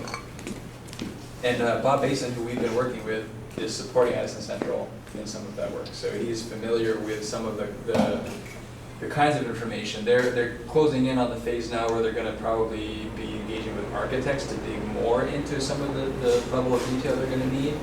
But Bob's helped them, I think, get to this point, so we could work with Bob to do some of that since he has familiarity and expertise in the area. I feel from the community engagement work that we have so far, I think one priority that I saw was all of the attachment to the local school. So scenario I would be interested in focusing on or starting with would be bringing the community into the school somehow, and how just really generally and what you think could be in there, and whether it could be another possible source of income or something else. Because it just, from the engagement work, it seems like people would rather have something else in school with their kids than have their kids not in the elementary school at all. So, and that's just what I've seen, and that would be a really important scenario. I think just explore what you see could possibly work. I'm wondering if some small number, less than a handful, of scenarios that kind of run the gamut from one extreme to the other, knowing that any one of them could be sort of manipulated in different ways and look different, but to get a sense of most fiscally responsible, and there will always be a lens of the academic programming that I think we want to hold. So to me, that lens is always applied. And given that, the one that basically operates the fewest buildings and implications there, one that maintains the same buildings and different ways to do that, but try to give sort of a range of scenarios that are a starting point for conversation. Perhaps none of those scenarios are ones that make it to the community. Maybe there's some sort of spin-off of any one of them, but something to start the conversation and even begin to imagine what it could be and what it might look like. Alice, if we're going to put this on the agenda, I wonder, for the retreat, I wonder if kind of in between now and then, if people have ideas of configurations, if they could send them to Dawn, and maybe that can get put into the presentation or however we do this, and then more ideas can be generated beforehand, and then we all will be able to sit there and look at the ideas and go, oh, well, maybe something a little bit I'm sure we'll come up with a hybrid of whatever it is that gets put out there, but I already have a couple of ideas of configuring. So, I don't know, if we need to take the time here during this meeting to do that, just maybe send them to Dawn and then they can be put into the pie. And some of it depends on what level of information you want around those ideas, right? So if there were 20 ideas, I'd be concerned about being able to work with Bob to get the kind of detailed information you might be looking for the retreat, to explore all 20 of those ideas. So I like the idea, I guess I just need clarity from the board as to, is it simply brainstorming, or are you gonna want a very sort of cursory feasibility look at all of them? Because those are two different things. Yeah, I don't, And next week's July. yeah, I was gonna say, how you've been able to do the second thing is head scratcher for me. And we're already 2 years into a merged school district, so with This was our first year. first, so we're moving into our second. Yep. It feels much. Yeah, I completely agree. I had that conversation with Karen a number of times. Like, is this really still just the first week? I guess probably because I was on the Ag Study Committee. I think this could be an introduction to facilities merging topics rather than a whole 4-hour training session. So what about the idea about a gamut, but at 30,000 feet, say, up there? Just give us a wide range to look at, and then that starts our conversation, and we can start, I mean, is that enough direction? And maybe it's just sort of a multiple ideas and a relatively simple pros and cons kind of look, not with a lot of detailed information to support the pros and cons yet. And maybe we can whittle down from what may be many ideas to a smaller number of ideas that we dig a little deeper in. And all the while trying to think about how do we engage the community along the way, and what does that look like? That sounds like an agenda. Make it a motion. So moved. What was Did that you get that, motion Chris? again? Yeah, what was that? So it sounded like a range of scenarios with 30,000 feet. at 30,000 feet with some pros and cons to begin the conversation, and you know, we can start whittling things down from there. I think allowing the board members to throw ideas at you ahead of time, just to have in the bucket list, makes sense. And maybe copy me in those ideas, Yeah. make a little less work for Don. Well, and if you're already going down one of those paths already, you know. Right, then you, all right, then is there a second? Second. Allison?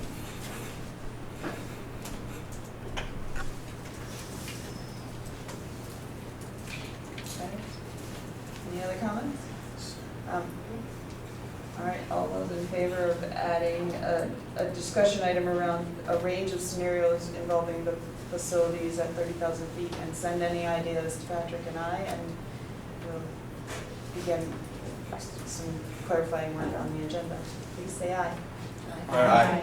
Any opposed? Any abstentions? Do you want to give direction around a foundational look at implicit bias training? Or do you want to try and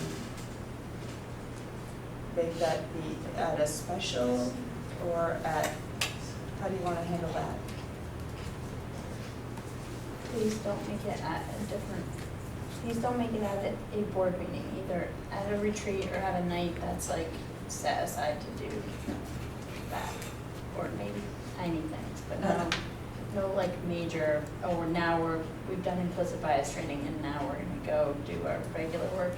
It's kind of a lot, even if it was just an hour in terminology. I move to put it on the agenda for the retreat, to have a training and preliminary conversation. Is that your motion? Yes. All right, A second. who's second? Elizabeth. All right. Any further discussion? So is your intent to do the overview or do the in-depth training at An introduction. So something around a 1 hour sounds reasonable. So all those in favor of an intro to implicit bias training being included in our retreat agenda, please say aye. Aye. Any opposed? It was Krista and Elizabeth. Any opposed? Any abstentions? Okay. All right. Now we're down to accept the monitoring report 4.7 governance investment. Is there a motion? So moved. Andrew, is there a second? Second. Caleb? Any discussion? Get that sheet. There it is. Thank you, Sarah.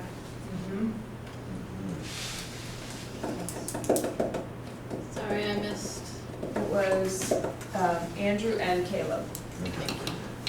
Can I ask about the second part of it? Sure. So I should probably pull it up before I do this. I actually, it was like a Sunday night when I wrote it, and so I had a pretty hard time coming up with, where I would get that information. And since I didn't remember it, and I agree that it's probably in the budget, so, but the wording of the policy was pretty specific.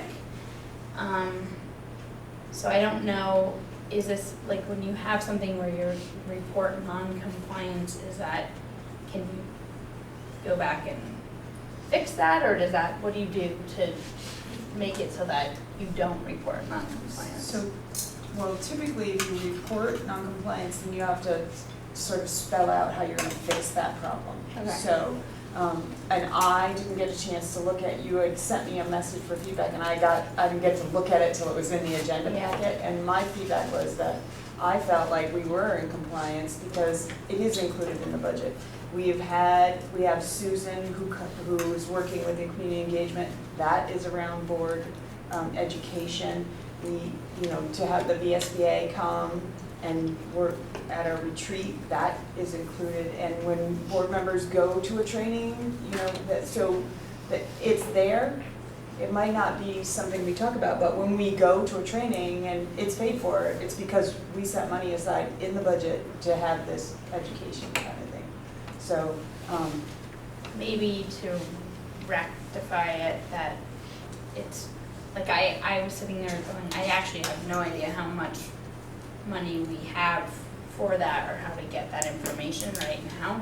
And so that's why I didn't put it in there, but I don't know if that's something we could just be more I informed don't of. recall overtly discussing it. I mean, it probably got wrapped in the budget and money's there, all that kind of stuff, but I don't remember a specific conversation. right, and I think that's the piece where we could put in our comments, let's discuss that the money, that we are setting money aside for continuing board education. And then, then we have that conversation. It might make a great retreat agenda item. And Sarah, I'd say going forward, if you reach out to the business office, they can easily give you that. So if you can sort of make that request through me and copy either just to me, and I can work with folks to get it, but we absolutely can get that information for you. So we do have a line in the budget that is for them. There are several lines that are specific to board expenses, and one of those lines is around trainings. It just gets rolled up into leadership or business or something in the categories that we have in that budget. So we have, One of the 1,200 lines is board training. Sarah? So John, I was a little confused. So you're saying that you would have said that we are in compliance given the fact that we have board and training, but her evidence that she cites is that we do not discuss the budget in the November meeting. But because I looked at, let me get to the interpretation, because that was where so,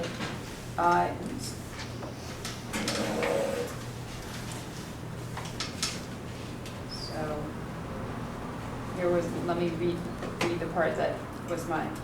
In the interpretation, we interpret costs will be prudently established in the budget for the next fiscal year during the month of November, to mean that we ensure that there are funds for regular and relevant training to support governance training within the budget.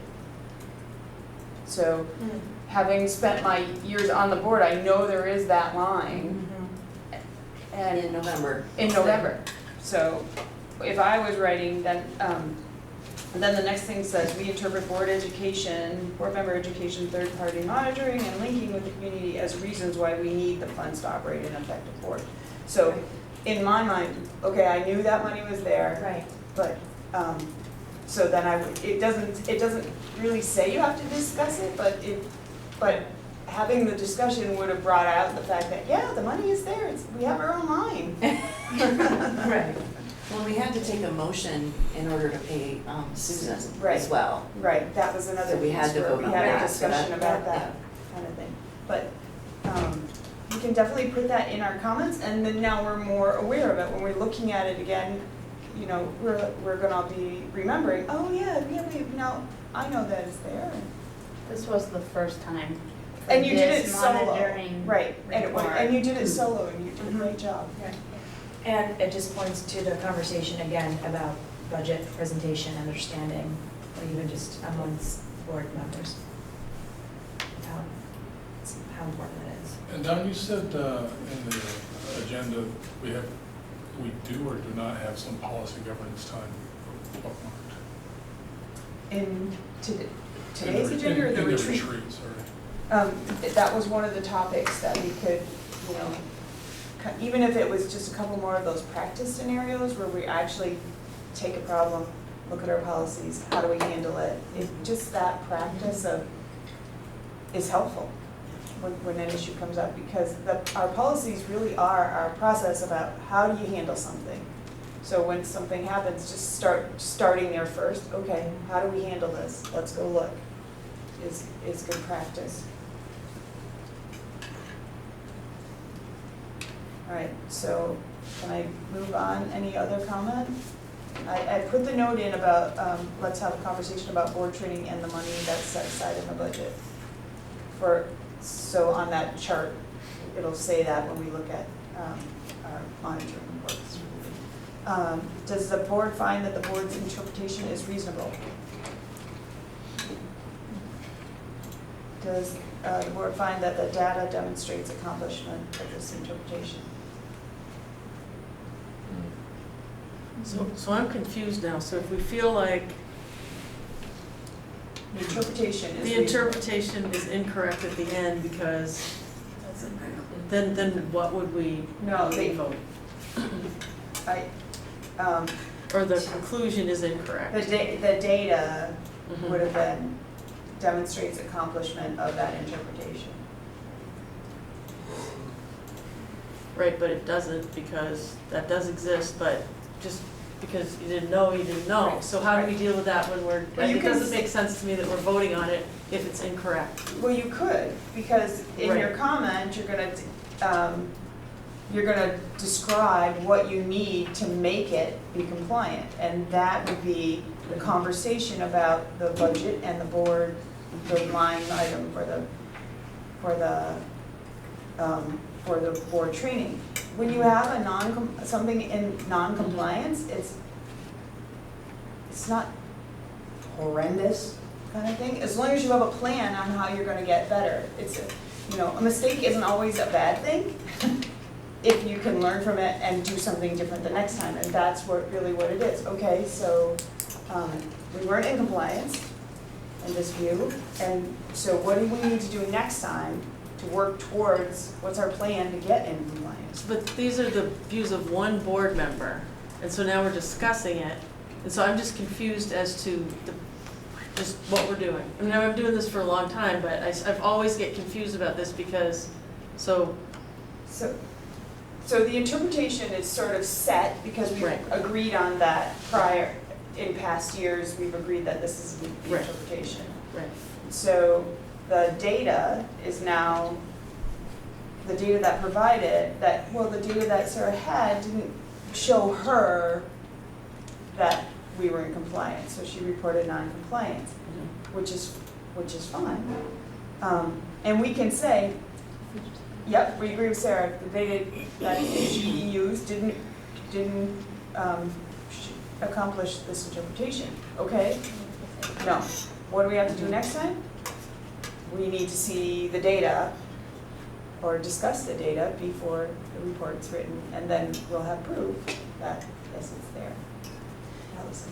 But in our discussion, we're talking about how it actually could say that we are in compliance. So is there a mechanism to go back and change the conclusion to we're in compliance because it's in a budget line in the budget, and we've one person doesn't necessarily remember everything that's been discussed. So now that we've all discussed it, can she go back and change it? So we could just not accept the monitoring report at this meeting and ask Sarah to go back and just add in that one sentence.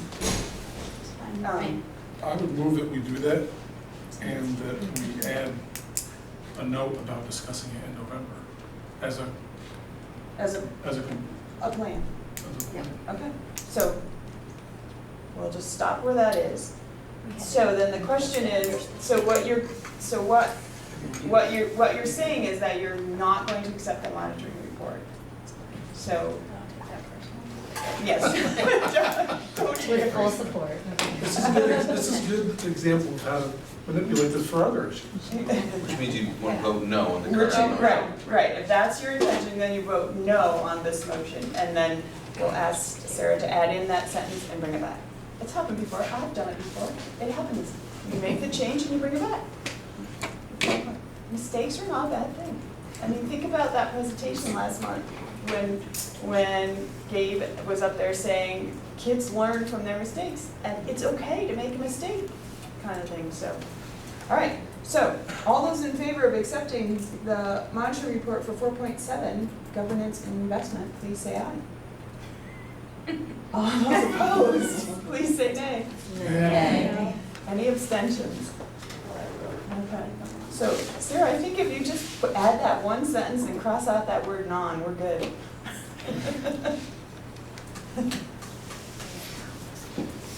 All right. Having real time. So we'll bring that one back. Next up, Alright. monitoring. Watch the hands fly up. Yeah, next time. All right, the next. Oh, I don't think we have that sheet. I don't see that sheet. Oh, we can't sign up for our We new can't sign monitor up. reports? Do you have a sheet? Oh, I have the Shove list this of one the again. policies. Okay. Top three all picked That out. sounds like a good retreat, actually. All right, so our next item is to sign up for board monitoring reports. And we can keep what you have. The only thing is Kristen doesn't have one yet, I don't think, right? And Elizabeth don't have one. You can, or we can put everything in a hat and go again. What would you like to do? I think it makes sense for people to be familiar with them and not throw it in a hat, because then, I mean, that just makes sense to me. Okay, so I'm trying to think. I could offer that, so we'll be looking at the draft work plan, which includes all of these monitoring reports that need to be written and when they need to be written. I can include in that who did those reports this year, and if somebody did one of those reports this year is no longer on the board, that'll leave an opening, and we can figure out how to fill those openings with folks that haven't written a monitoring report yet. There you go, that shortens the process quite a bit. So would people rather do the one they did before? Yeah. Sure. Okay. And if you wanted to trade, you could. Well, no, I think it's a good experience in actually reading other Right. policies. Yeah. You know, it sort of forces you to get familiar with more of them than just the one you looked at. And this year, Kristen, we paired up for ones that were more cumbersome. So if you or Elizabeth feel like you need to have a partner to do it, that's certainly doable as well. Thank you. And we may want to give some thought to, some terms will end in March, and we'll have monitoring reports due after March, so we may want to just keep an eye on that as we think about assignments too. Okay, so it sounds like the sign up will be at the retreat. So tabled until. Yeah, it'll be tabled until the retreat. Okay. I still don't have our word about going into executive session. I need to get that Oh, wording, yeah. that cheat sheet on wording. So we are in need of an executive session under Title I, BSA 5, Section 313A1D, grievances. Because grievances are personnel issues, we do not discuss them in public session. Doing so would put the district at a substantial disadvantage. So in order to start this process, we first need a motion determining that such a discussion puts us at a disadvantage. So moved. Allison? And was it Steve? All right.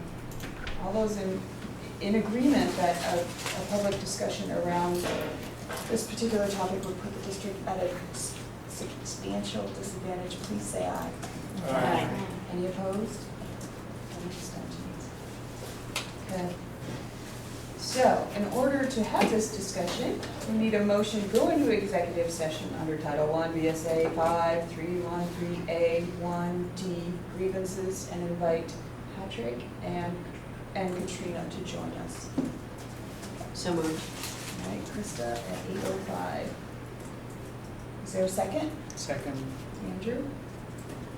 All right, all those in favor of going into executive session and inviting Patrick and Katrina for the reasons stated under grievances, please say aye. Aye. Any opposed? Abstentions. All right, so we'll give a minute for the room to clear and then we'll get started. Let's check in this time. I'm just gonna let Chris get up, her computer up. And we'll give her a To copy. sign this. Yeah, I'll get it to her. And you need to sign that.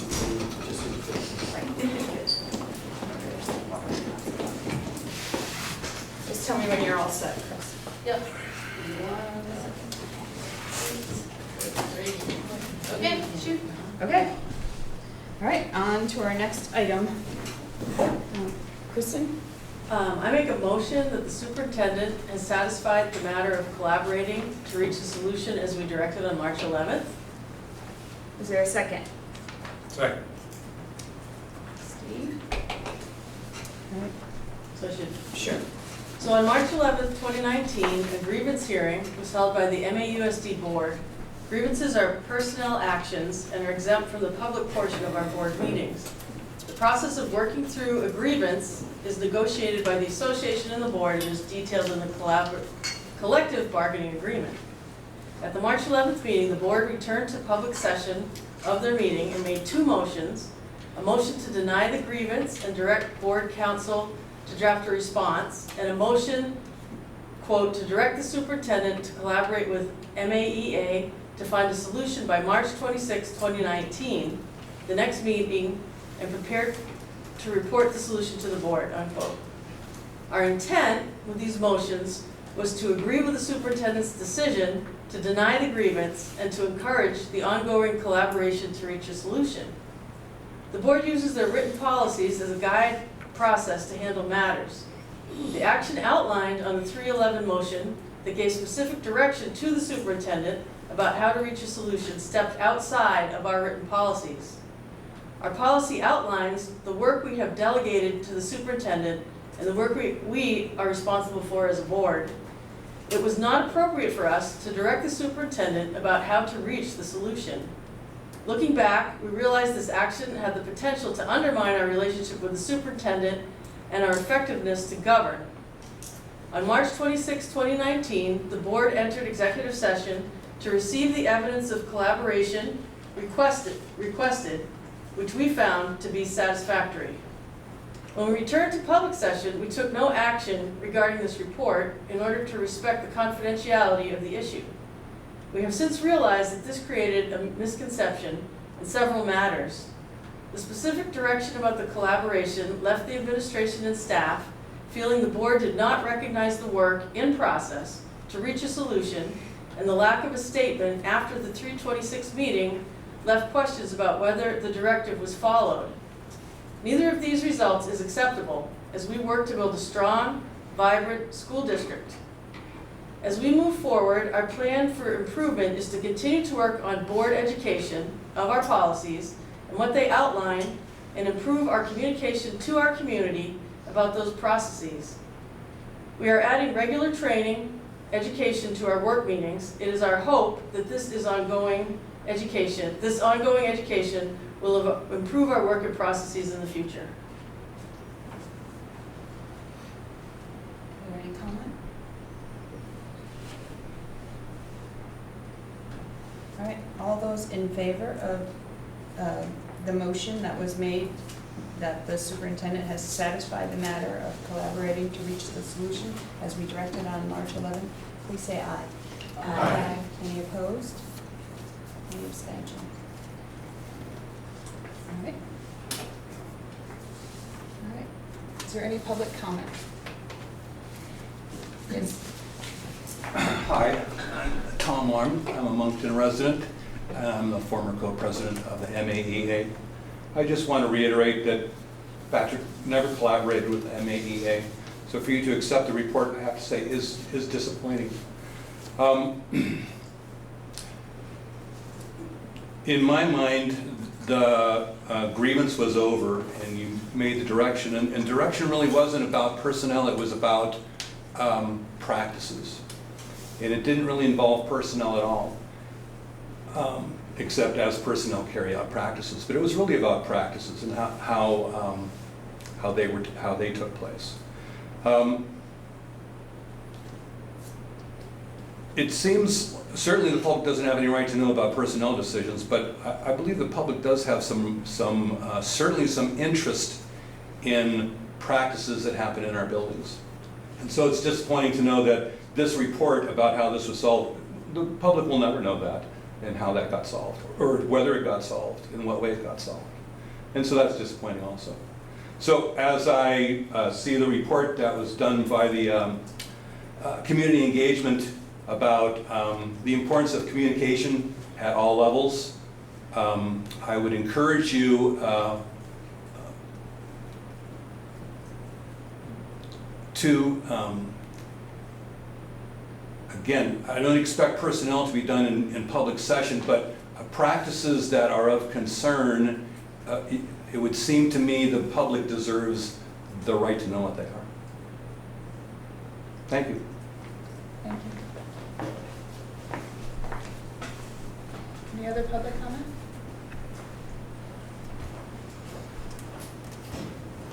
All right. Does somebody have the meeting evaluation up? I've got it if it helps. Would you like to fill it in? Awesome, thanks. All right. Still the 25th. Yeah. 3 more hours. What is the level of engagement of all board members? High, low? Hi. Done. Any comments? It's hot in here. It's hot in here.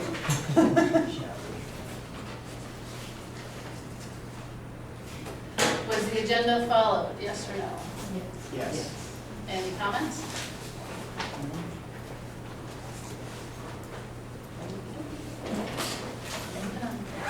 It's not. How would you describe the board chair's effectiveness in establishing agendas and selecting materials for distribution to the board?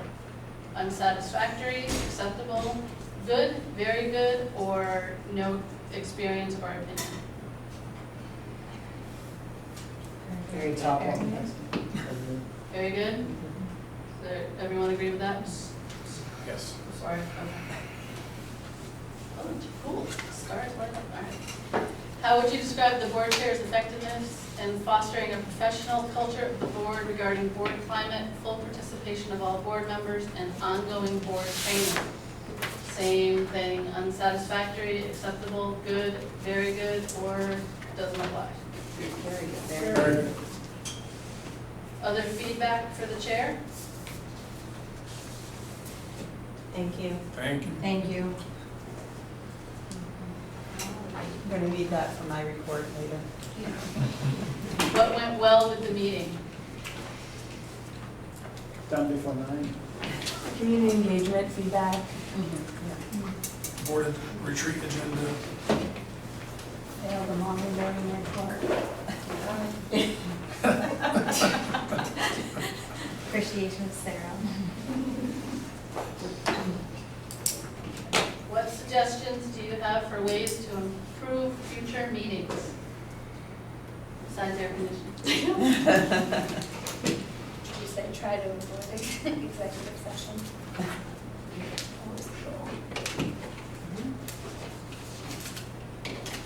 Avoid executive sessions, is that what We you're can. saying?